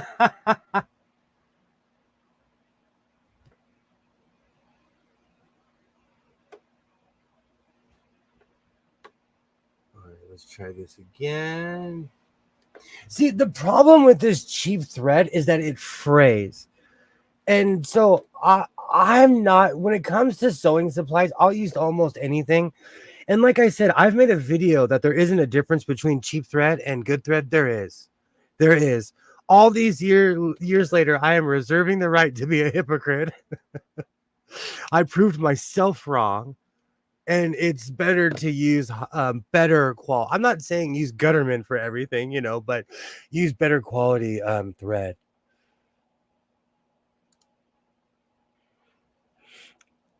Solid Gold is a program before MTV Age. Listen, the deer ain't no joke either. I slid my patio glass open for a clear pick, but the way they looked back at me, Ty, I'm glad to see you. When I lived in Oregon, I'm not kidding you. I lived in a place called Sandy, Oregon. It's out in the middle of nowhere. It's outside of Portland. Long story short, I was throwing away the trash one time, and this was right before deer hunting season. I saw eyeballs.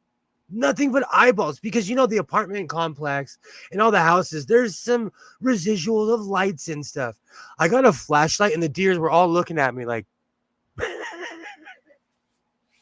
it was creepy. Deer, don't get me started on deer.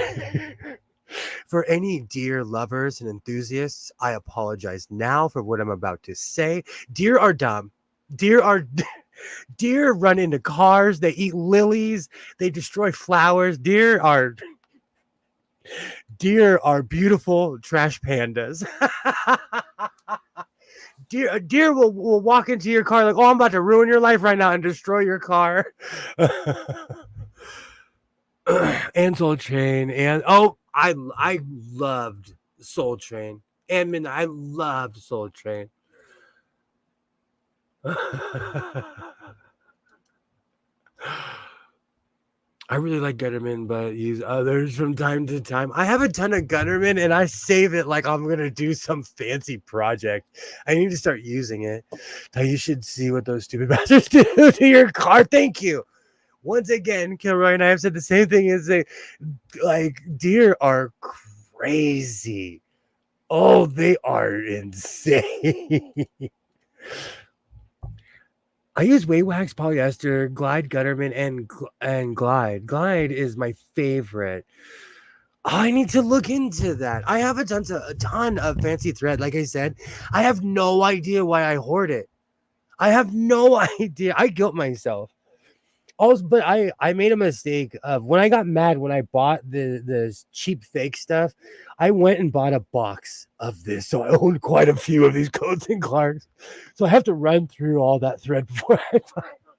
And when I say a box, I mean like a ton of every color. So every time I'm mysteriously like, oh, do I have red? If it's red, beige, or brown, I have it in Coats and Clark. Oh, I know the destruction. Cow, yep. Cows too. See, but cows are the signs. Like cows, like a cow will follow you around. Cows are curious. Cows are extremely curious. Like, have you seen any video where someone's like, I watched this one video where these guys were putting in, I watch a lot of ranch videos, and these guys were putting in fence posts, and they were dancing for every post. The cows were following them. Like, what are these dumb humans doing? And the whole video, it was distracting because I was paying more attention to the cows than the people. Because every time they would cut, more cows would show up. Because the cows were like, what is this human doing? Never hit a cow. Oh, a cow would, that would ruin my life. My insurance would be like, all right, you're done. You're done. Get out of here. If I hit a cow, my insurance would drop me so fast. Oh, I'm one of those uninsurable people. I've been in car accidents. I own multiple vehicles. I'm an insurance nightmare. If I hit a cow, they would be like, oh, we finally have an excuse to drop this guy. Oh.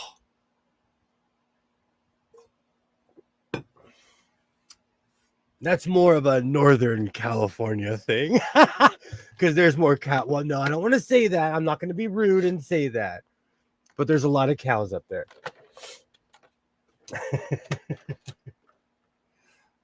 Oh, did that catch? Did it catch? Okay, good. It caught. I thought it didn't catch for a second. This might be a wonky bobbin. We're going to find out. Okay. I want to use my other camera. I plugged it directly into the computer. I still think it's going to throw this entire stream off of whack, so I will save it for later. But I do have the famous I did bring back my webcam, but there's something wrong with it. I need to figure out what's wrong with it because StreamYard shuts down all my cameras when I use it. So I need to figure that one out.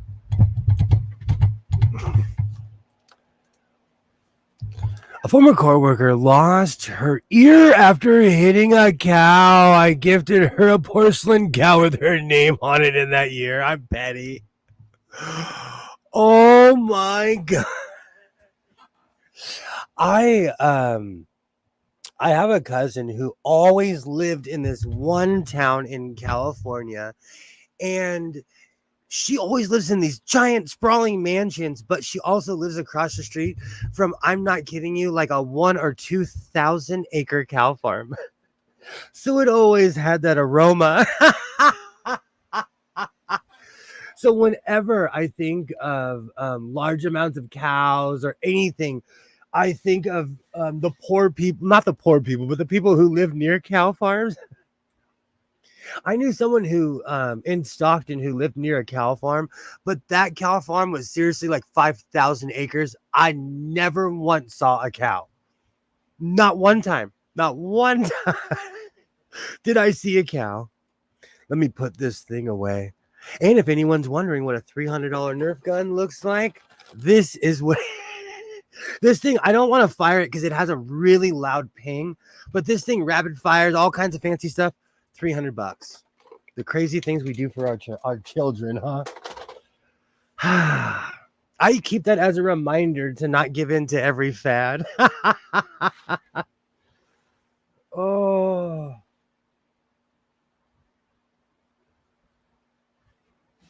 Even yesterday after my son's MMA, so my son finally had his big MMA fight. He did okay.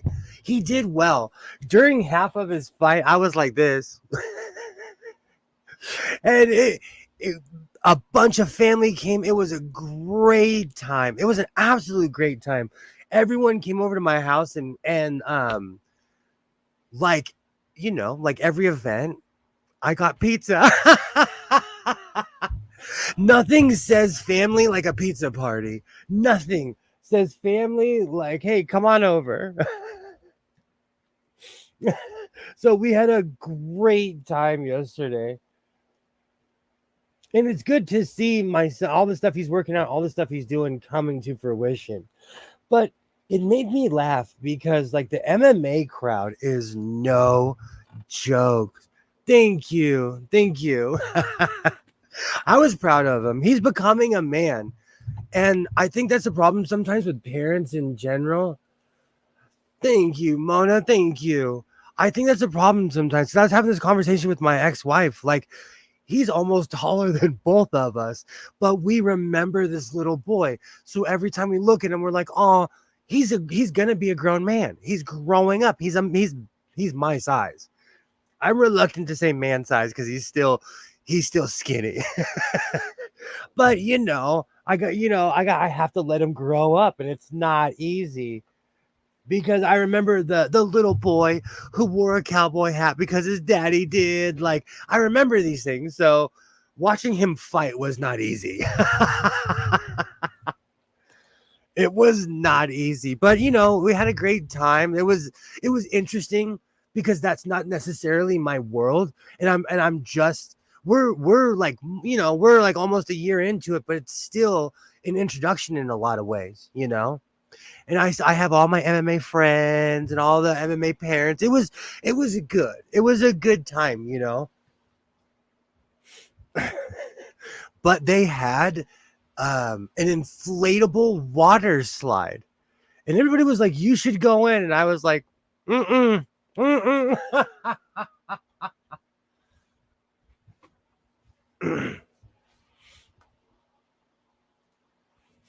Wait till he gets a whiff of a woman. I tell him all the time. He's already, see, and that's another thing. I wasn't ready for the digital world. Like, he falls in love with girls around the world. And he's like, I have a girlfriend in Wisconsin. And I'm like, okay. But because of the digital world, because of the digital world, you can have a girlfriend in Wisconsin. Back in my day, if you said you had a girlfriend in Canada, we all knew you were lying.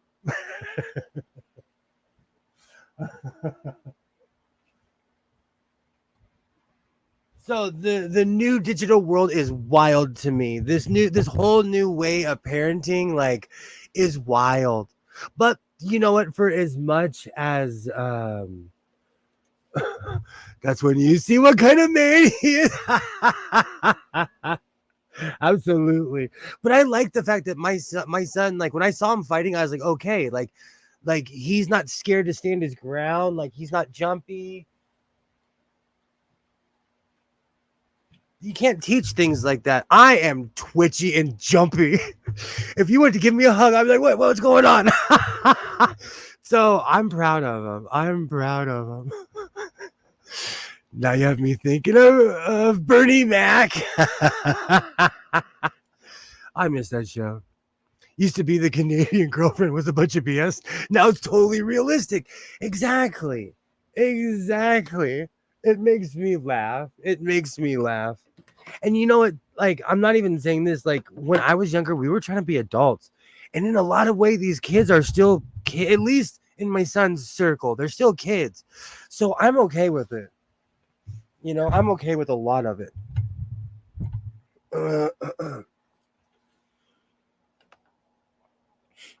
There are pros and cons because I feel like I come out and I trash a lot of things, but like, there's pros.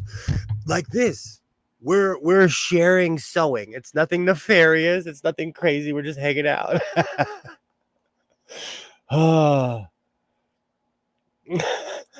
Don't resist a hug. It's different. Like, if it's somebody that's a friend or something, and we're at the airport, I'm gonna do a Jerry Maguire. I'm gonna run at you and hug you. If you tap me on my shoulder, I'll be like, what's going on? If a stranger taps me on my shoulder and asks me for a hug. Or the girlfriend from the other school, totally. That was one little more believable than it was. You know what though? Like in my but people did have girlfriends in other schools, so it was believable, you know. But there always was that person. Oh,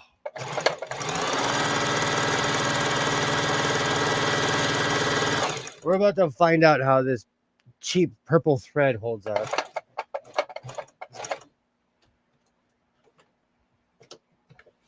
Perfect.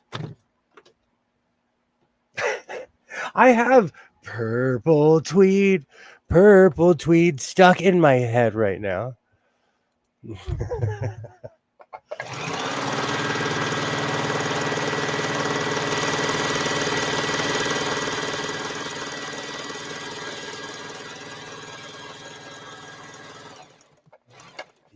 Beautiful.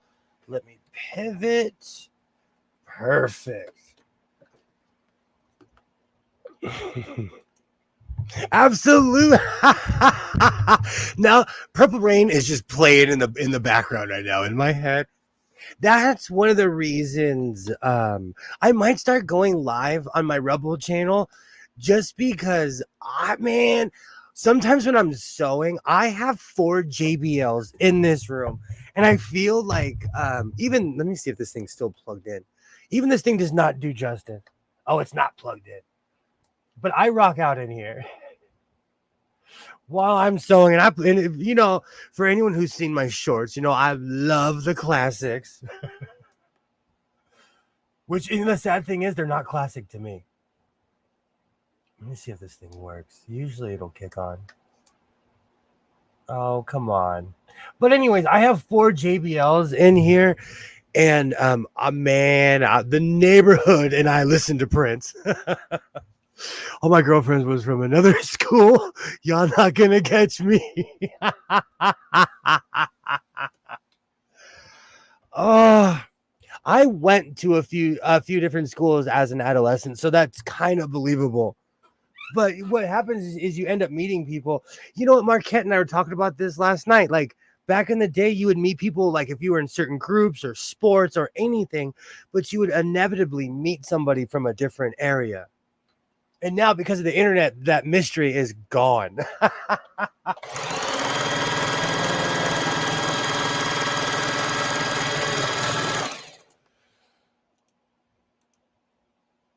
I have Polk Studio speakers. I used to have nice JBLs. I miss the JBLs, but the cone broke with age. I'm so scared of that because mine are getting out there. Have a great night, Mona. Thank you so much for stopping by. I absolutely loved your stream today.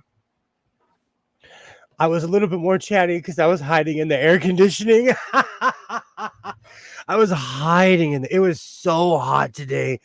It was so unreal from the morning on. It was just, there wasn't much work going on today. And the other school, we're in Canada, right, Dose? Absolutely. Absolutely. Have a great night, Mona. Have a great night. Yay. Thank you, guys. You could stop by. I love your streams. I absolutely love your streams. I used to be a part of a sewing circle, and you guys remind me of the sewing circle. So I absolutely love your streams. Mine I got secondhand were from 1979. I'm trying to think if this thing works. This thing works. It's just I bought a really cheap soundboard off of Amazon, and it randomly turns off because I have it plugged into professional equipment. And it's this super cheap soundboard that I bought because I got bored one night. Shocker, shocker. Oh, you're not going to play, are you? But anyways, because I don't want to turn on the music because I know I'll get copyrighted for it. But I wanted to start doing music streams because I'm into all kinds of music, all kinds of stuff. A lot of I listen to a lot of African stuff, a lot of stuff from Kenya, a lot of Ghanaian stuff. I listen to a lot of Native American stuff, a lot of Swedish death metal. I'm all over the place when it comes to music, but a lot of it would get a copyright. So I really don't put it out on YouTube because a lot of that stuff is copyrighted, especially like Native American music. It is owned by only a couple of companies. And so they copyright everything, which I don't blame them. I needed a Canadian. Back then, I would have been the man. Winter is only 5 hours away. Oh, I've been to Canada. Beautiful place, beautiful people. Beautiful people. I've been from Vancouver to Saskatoon.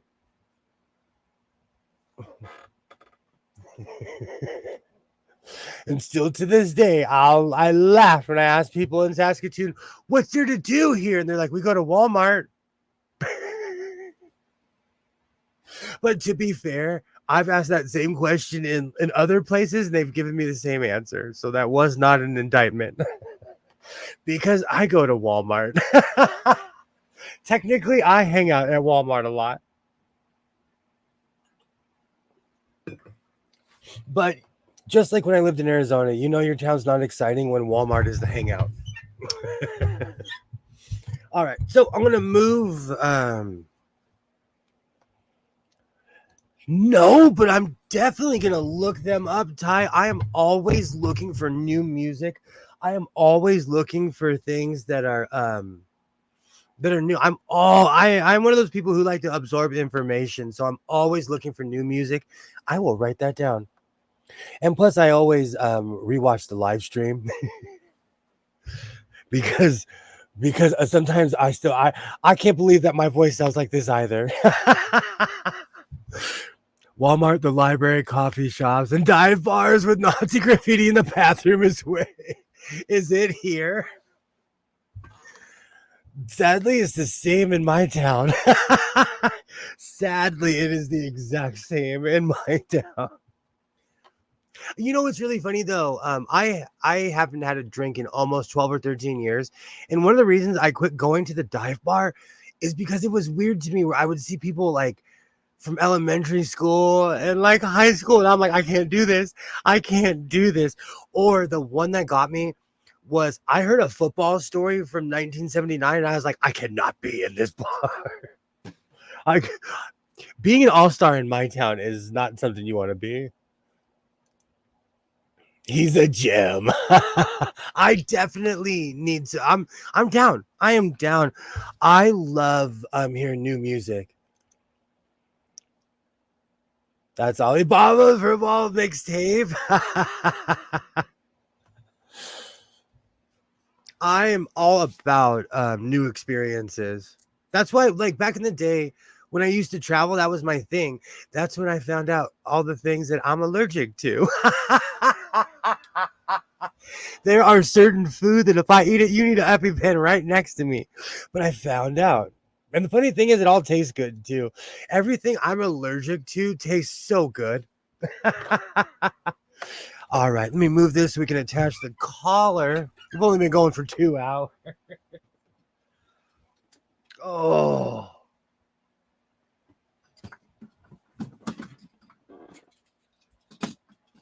And people ask me all the time how I keep my boots, why my boots last forever. I put these inside all my boots. They keep shape and I constantly shine them.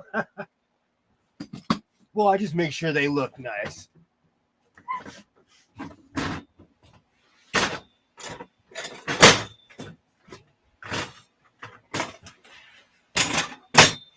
Oh.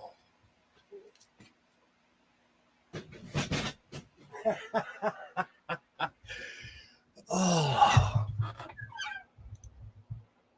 that's some Mel Bundy shit. Still to this day, they probably have a picture of me in every single fabric store. This guy's here to buy fabric. You won't be ready for MC. Okay. I like a challenge. I'm ready. It's one thing to relive your high school football days, but when you're 22, thank you. It's just pathetic when you're 52. And because of my associations, I'm usually the youngest person in the room, and it just made me feel so uncomfortable because I've done a lot of things in my life to avoid certain situations, and that was one of them. That was definitely like um traveling around. Like I didn't want to come back to my hometown, but I did. But I didn't want to be that guy sitting in a dive bar telling stories from the glory days. Glory days. Such a good song, but it's true. All right, so now we are going to attach the collar. Let me move some stuff around. Oh.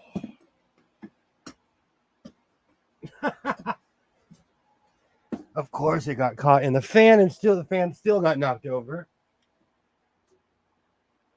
Oh, oh man. I have every fan in this room going.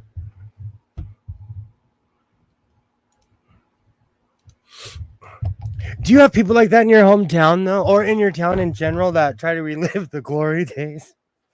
I'm glad all the people I work with, they, in no way, shape, or form, do they want to relive the glory days. Oh, the other day, Rashawn asked me, what do me and my people talk about? And it kind of stumped me at first. And I actually have an answer now. It depends on who I'm around because I have an eclectic group of friends, and there's people I work with that are like family. And so there's things I can say in front of them that I would never be able to say at a job.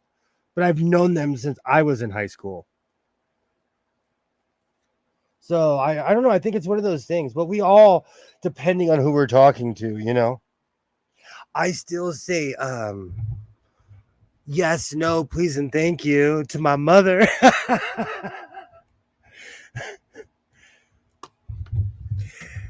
Every damn bar around here is full of old retirees talking about the Steelers from the 70s and complaining about everything. That's legendary. That is legendary. Sometimes I or other people put bands back together. Quite a bit of fun. See, that's fun. That's fun. Someone I've actually known my whole life performed in all the famous LA places like the Roxy and all of that stuff. And those memories are important because when you get older, you could be like, hey man, I was a rock star for 5 minutes. I love stuff like that. I absolutely love stories like that.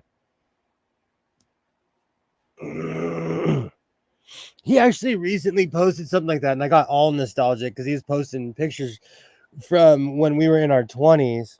Oof. Sorry, that pin got me. That was a direct hit. Let me grab a phone. Beautiful. Or drunk college kids. But since they did a statewide crackdown on the frats and the sororities 10 years ago, the drunk college kids things calmed down a bunch because the Greek organizations had to enforce rules or shut down. Do you know what's really funny? They kind of had something like that in my hometown. Every year every year during Thanksgiving week, all the kids would come home.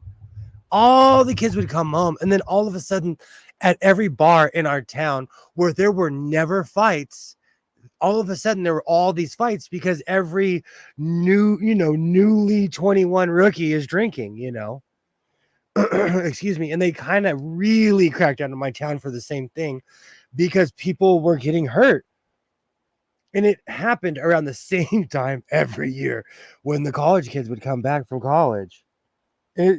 Every bar, every like organization, every the mall by my house, all the businesses failed, so it's nothing but restaurants out on the patio, and they would shut down because they didn't want to have the drama. And I always thought that was sad. Okay, I'm gonna have to pop this collar.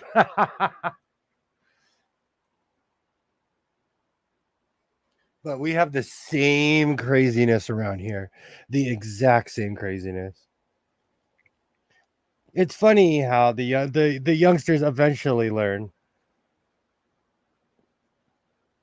And the funny thing is, around here we have a bunch of artsy colleges, and they still party hard. And they do crazy pranks. There is a very famous art school by my house, and they put some kid died during a hazing, and it was like the Catholic Church scandal. All kinds of mess up stories about frats and sororities came out, so they had to clean it up. Absolutely. I would freak, man. As somebody, as a parent, I would lose it. The art school by my house, they put paper mache people in the hills all around my town, and people were freaking out.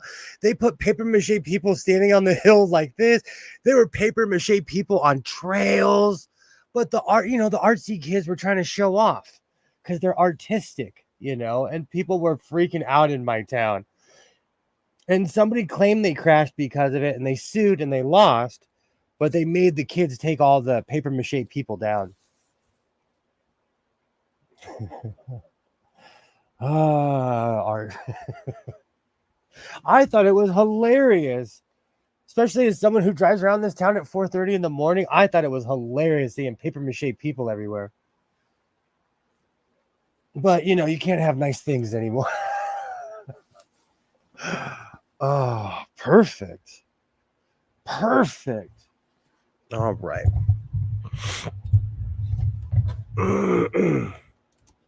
I bet some drunk guy thought it was alien.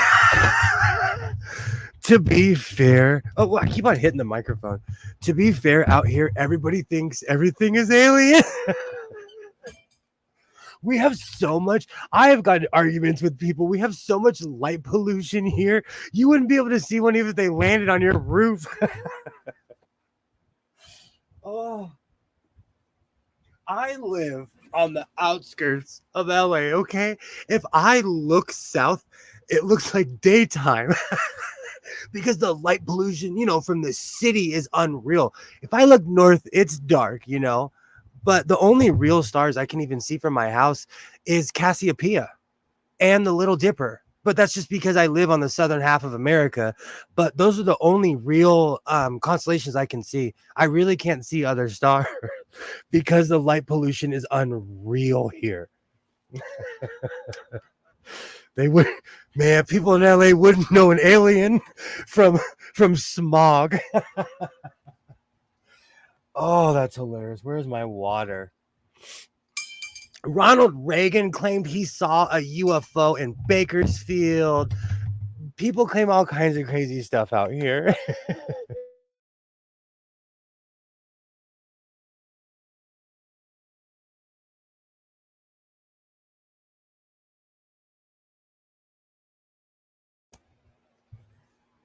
That's why whenever I travel, I step out of my car and look at the Milky Way. It's humbling to see the swash of the galaxy. It's humbling. I love that because living here, you don't see, you literally only see Cassiopeia and the Little Dipper. I don't get that so much. He was absolutely the destroyer, the one that crashed to Earth. He was a midget alien controlling him. For real, though, Dose, for real. But there's all kinds of crazy stories out here. But, like, in the modern sense, even back then, there was mass light pollution because we've always had people concentrated in one area. Vegas, when you're driving to Vegas at night, you are in the dark. Coming from this side, you are in the dark. The second you hit state line, you can see Vegas. I don't even know the name of the mountain, but there's this one mountain that you turn and all of a sudden you can see Vegas and you're still miles out. But because of all the lights from the strip, you can see Vegas like, a good 20 miles away. It's absolutely insane. And Vegas is another place. You can't, man, you can look up and not see one star, and you are literally in the middle of the desert. Literally. Oh, I'm getting my car fixed tomorrow, so I'm itching for another adventure. Oh, I'm talking about it, so I'm gonna do it. My window broke on my Ford Flex, and that is my travel vehicle because that thing is oddly big inside. I have no idea why, but my Ford Flex is really strange and huge inside. And it's great for transporting things. It's great for transporting all kinds of stuff. So, um, I miss my car. I still haven't decided where I'm going to go, what adventure I want to go on.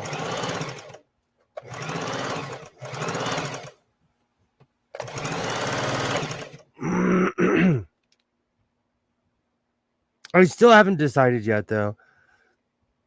I was thinking about going back to Vegas, but in a lot of ways, you know, I bought a bunch of sewing machines there. I went kind of crazy there, so we'll see.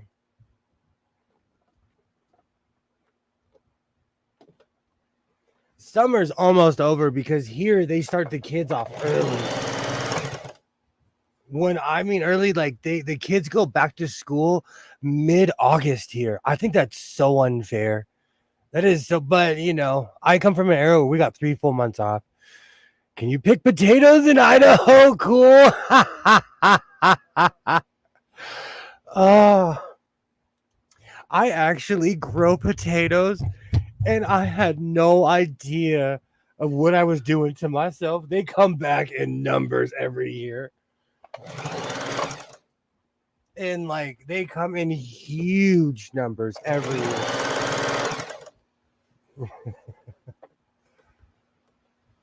Oh, right.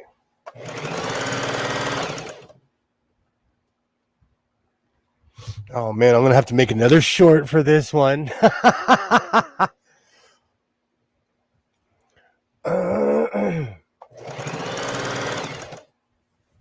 Beautiful.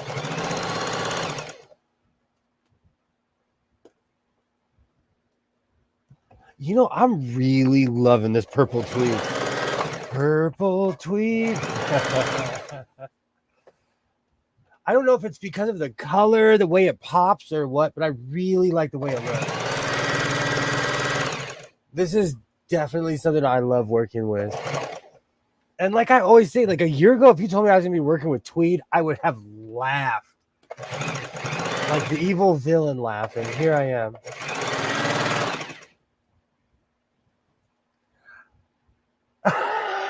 I was not so. It got caught up. It was not sewing. That is so funny. How far did I get? Not far at all. Okay, let's fix that. Oh, that's hilarious. I definitely was not paying attention on that. Okay, let's try that again.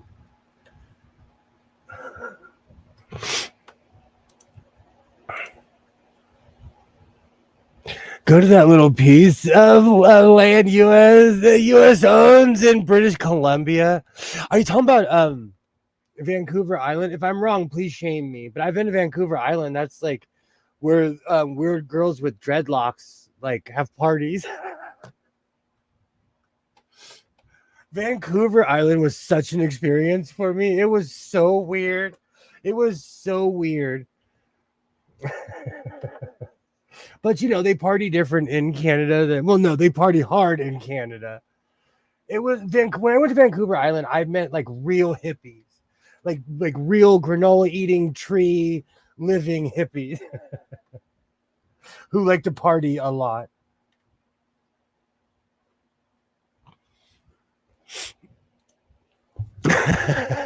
I drove to Vegas from the east. You drive through the desert forever, then you see the NASCAR track, and then you see the strip peeking over a lot of the industry. Absolutely. And you also see all the tiny local casinos coming from the east. You don't You don't get dropped right on the strip. You know what the funny thing is? Coming from the west, it takes you straight on the strip. It takes you straight to the strip. Yep, that's Vancouver Island. I had a lot of fun in Vancouver Island. Stuff that I can't even talk about on stream. But again, it was an experience. I had a great time.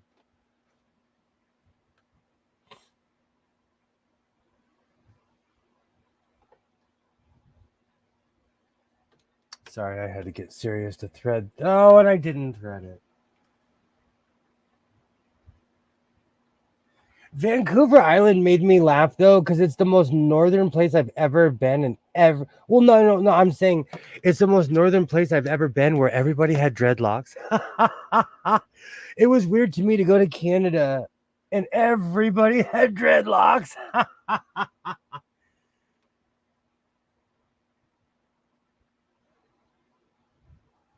But I was uncultured back then. I was a wee, like 20 something years old back then. Oh, this is becoming such a chore, and usually this is the easiest thing on earth. Perfect. All right, so now grab that. Beautiful.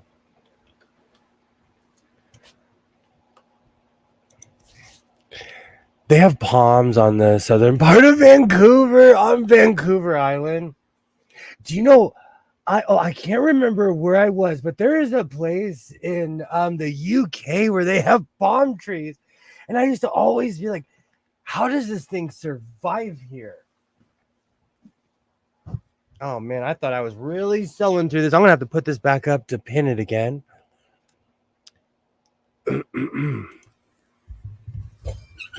It's funny how certain plants will thrive certain places. Like, I live in the land of palm trees, and people in Florida are laughing at me.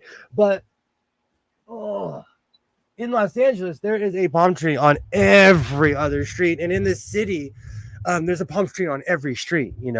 So it was weird to me when you go to the UK and you see palm tree, because that's not necessarily the kind of weather you would think of for a palm tree. All right, so let me attach this again. Perfect. It's one of those strange things, though. Where I live, there are those weird Joshua trees, whatever they're called, and the only place they grow is here in Israel, because apparently we have the same weather. So plants are just strange like that. I keep on forgetting that I can move this dress form as much as I want to. Perfect.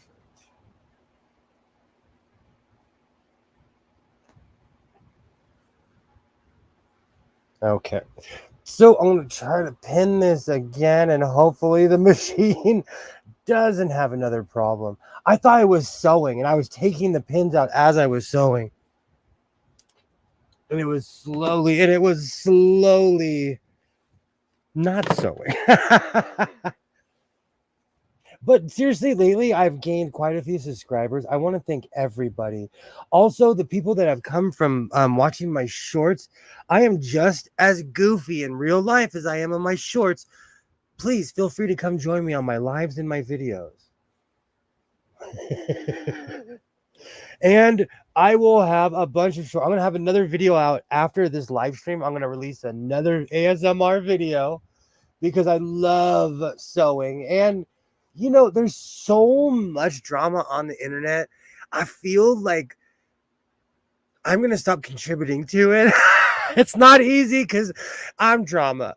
But that's why I'm making ASMR videos. That's why I'm sharing more of like my closet, because I want to push more of a positive message than an angry one. And how can you be mad when you're making a purple coat? Purple coat. Purple coat.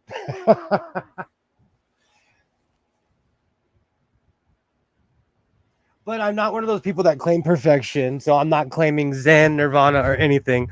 I'm just trying to maintain. That's all.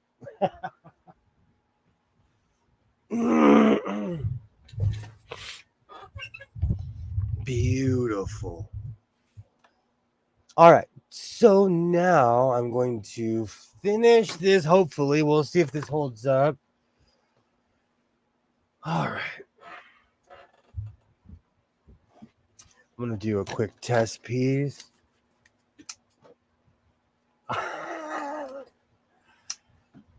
Beautiful.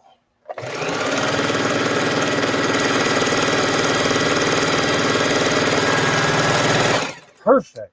That is absolutely perfect. All right, so it's ready to sew. Prince is gonna wake up from his dirt nap and give you a slap. I'm gonna dress like Moore's Day in the time. You know what's so funny? When I was making the bottom half of this, I was like, I hope I'm not making a Joker jacket, but I kind of am. So this year, if I don't have any costumes, I'm going to be the Joker for Halloween. Even though every year I say I'm going to be a Power Ranger, but then I start eating around December and I don't stop until my birthday. So maybe in 2 years I'll be a Power Ranger because that Power Ranger uniform is unforgiving. You know what? This year I'm gonna make one. I've been threatening that for 3 or 4 years now. I'm gonna do it. I keep on sitting around for my beach body to come back. I don't think it's ever coming back, but I'm gonna make a. I'm gonna make a Power Ranger uniform.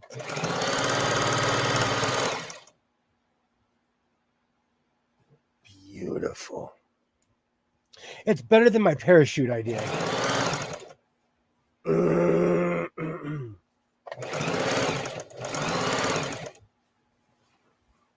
All right, we're almost done with this.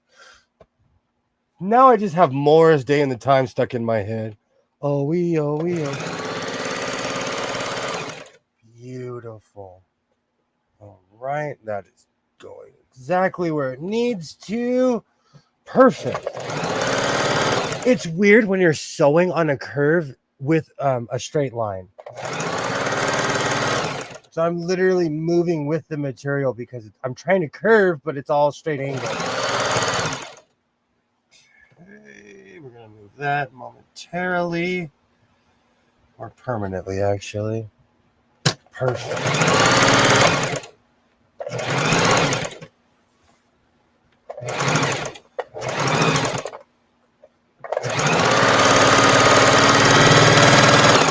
Beautiful. All right, let's take a look. Make sure the collar is attached. Oh, this thing is going to be so hot. Do you know, with every layer I add onto this coat, it gets heavier and heavier. And I can just tell this thing's going to get hot. Oh, I'm ready for this reveal. Beautiful. All right.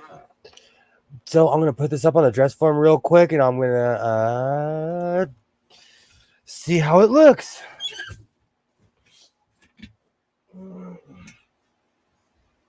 Oh, that's perfect. Let me clean up just a little bit in here. I forgot about this cheap thread that I should have never purchased. But it's me and my emotional buys on Amazon at 3:30 in the morning. Oh.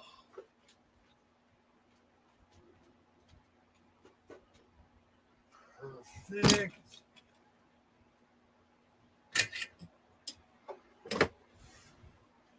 Perfect.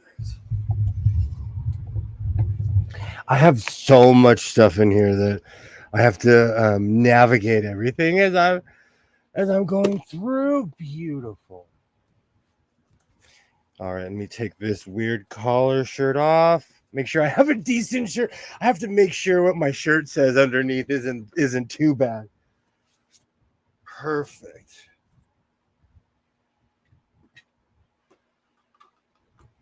This chair is perpetually in the way.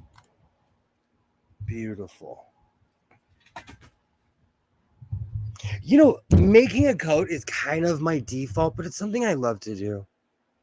It is something I absolutely love to do. It's a weird passion. And who knew the guy who lives in the desert it was gonna start making coats? Oh, come on. Ah, I'm gonna do the pose. Hold on. This is perfect. I absolutely love how this came out. I'm gonna iron it. I'm gonna make it even more dramatic, but this is definitely villain level. I love this. Oh, that's perfect. And as always, I have cuff issues. I want them hanging over, but I also want to be able to do this. So thank you, Alibaba. Thank you. I'm telling you, the only difference between an apprentice and a master is experience. If you keep doing, thank you, Ty. Thank you. If you keep doing it, eventually you will master anything, anything. And a lot of people have disagreed with me because there are things that are not necessarily practical, but something like this you could easily master. So I love this. And like I said, I added a ton of material on the side. So this is just one side. This thing is huge. I'm gonna definitely have to take this one into the gym.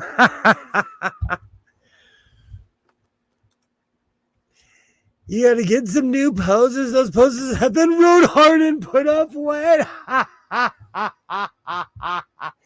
That's my handsome boy modeling school pose.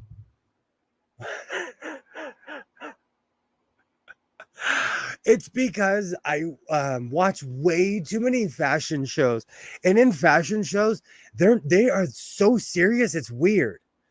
It's weird, especially in modern fashion. Back in the day, someone would crack a smile or something, but in modern fashion, everybody's like they're walking as serious as they possibly could be. Oh.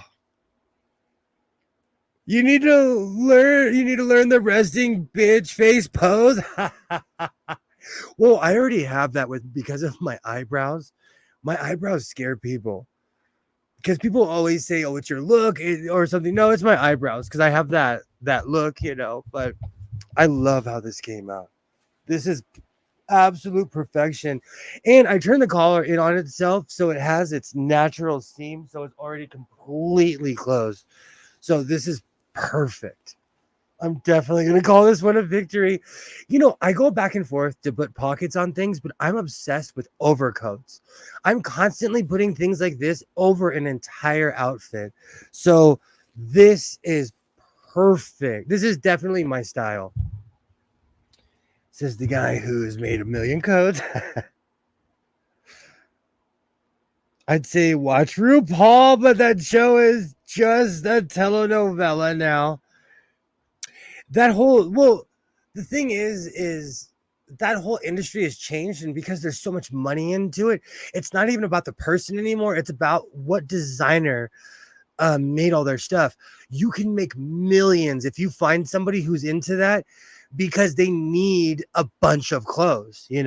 That industry is booming right now. That industry is absolutely booming right now. Mona Lisa's smile at the most. I like that. I like that.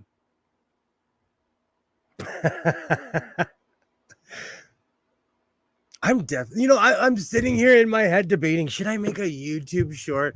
I probably will because I've been drinking an espresso. So it's not like I'm going to be going to bed anytime soon. But I'm not done with this coat yet. I'm still going to I'm going to completely line the cuffs and I'm going to line the front. And I love how this looks, especially when I iron out the sides. It'll be one uniform side, so everything will be completely flared out. And I was thinking about adding just one giant button right here, but I need to go in my button selection and find my purple buttons. Definitely. Oh, look at that! Beautiful. All right. I like how the collar points point to the shoulder seam. I'm getting better and better at that. I started off guessing, And now that I have a gauge, I'm getting better and better. I like the droopy collar, but again, I love that over dramatic. I watch a I watch a lot of old school stuff. Like Dolomite had some of the greatest suits of all time. All those old school movies, but they had dramatic collars. I mean, those 1970 collars were down to your pockets. And I think that's what I was copying when I first started this. And for anyone who's interested, YouTube does not like Dolomite clips, and they they have utterly and completely strike me down every time.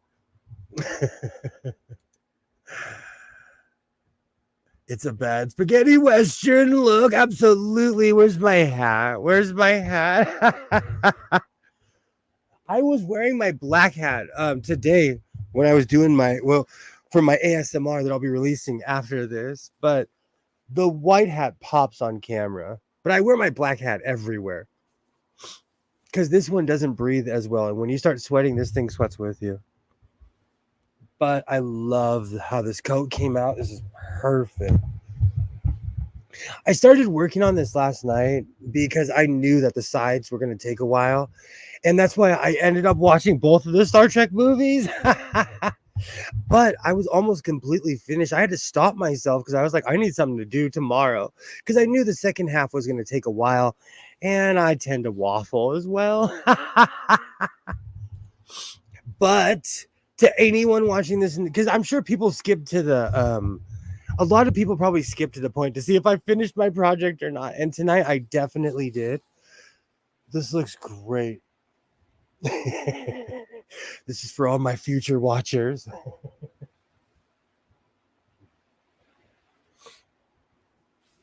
Oh, and William, if you're watching this in the future, don't forget to take your clothes out of the dryer. Because your clothes are always in the dryer. Awesome. Let me switch my cam. I don't know why I went to that. I don't know why I went to that screen. Beautiful. Oh, that purple is perfect. I love how this came out. Oh, man. This is actually a beautiful ending to a very long Monday. Oh, that's right. I added a tail on this, so there's a ton of room at the bottom of this.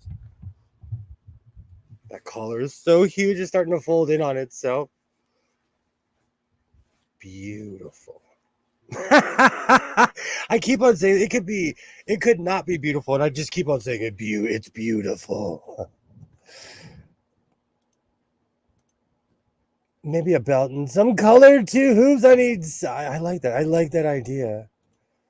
Okay, my freak said, the second I saw that, I have the song in my head now.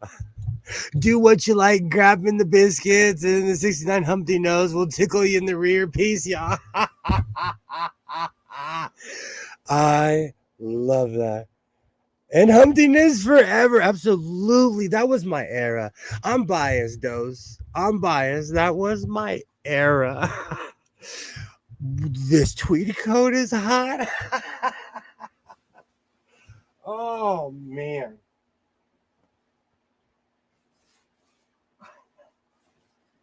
Oh.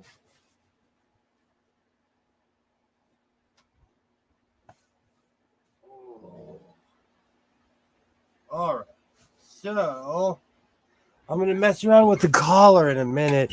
Man, that is hot. Tweed is no joke. Tweed does not, it is not necessarily desert attire. Have a great night, Dose. Thank you for stopping by. I love your Humpty dance avatar. I've been going for 2.5, but we have a finished project-ish. There's still a few things I have to line on this.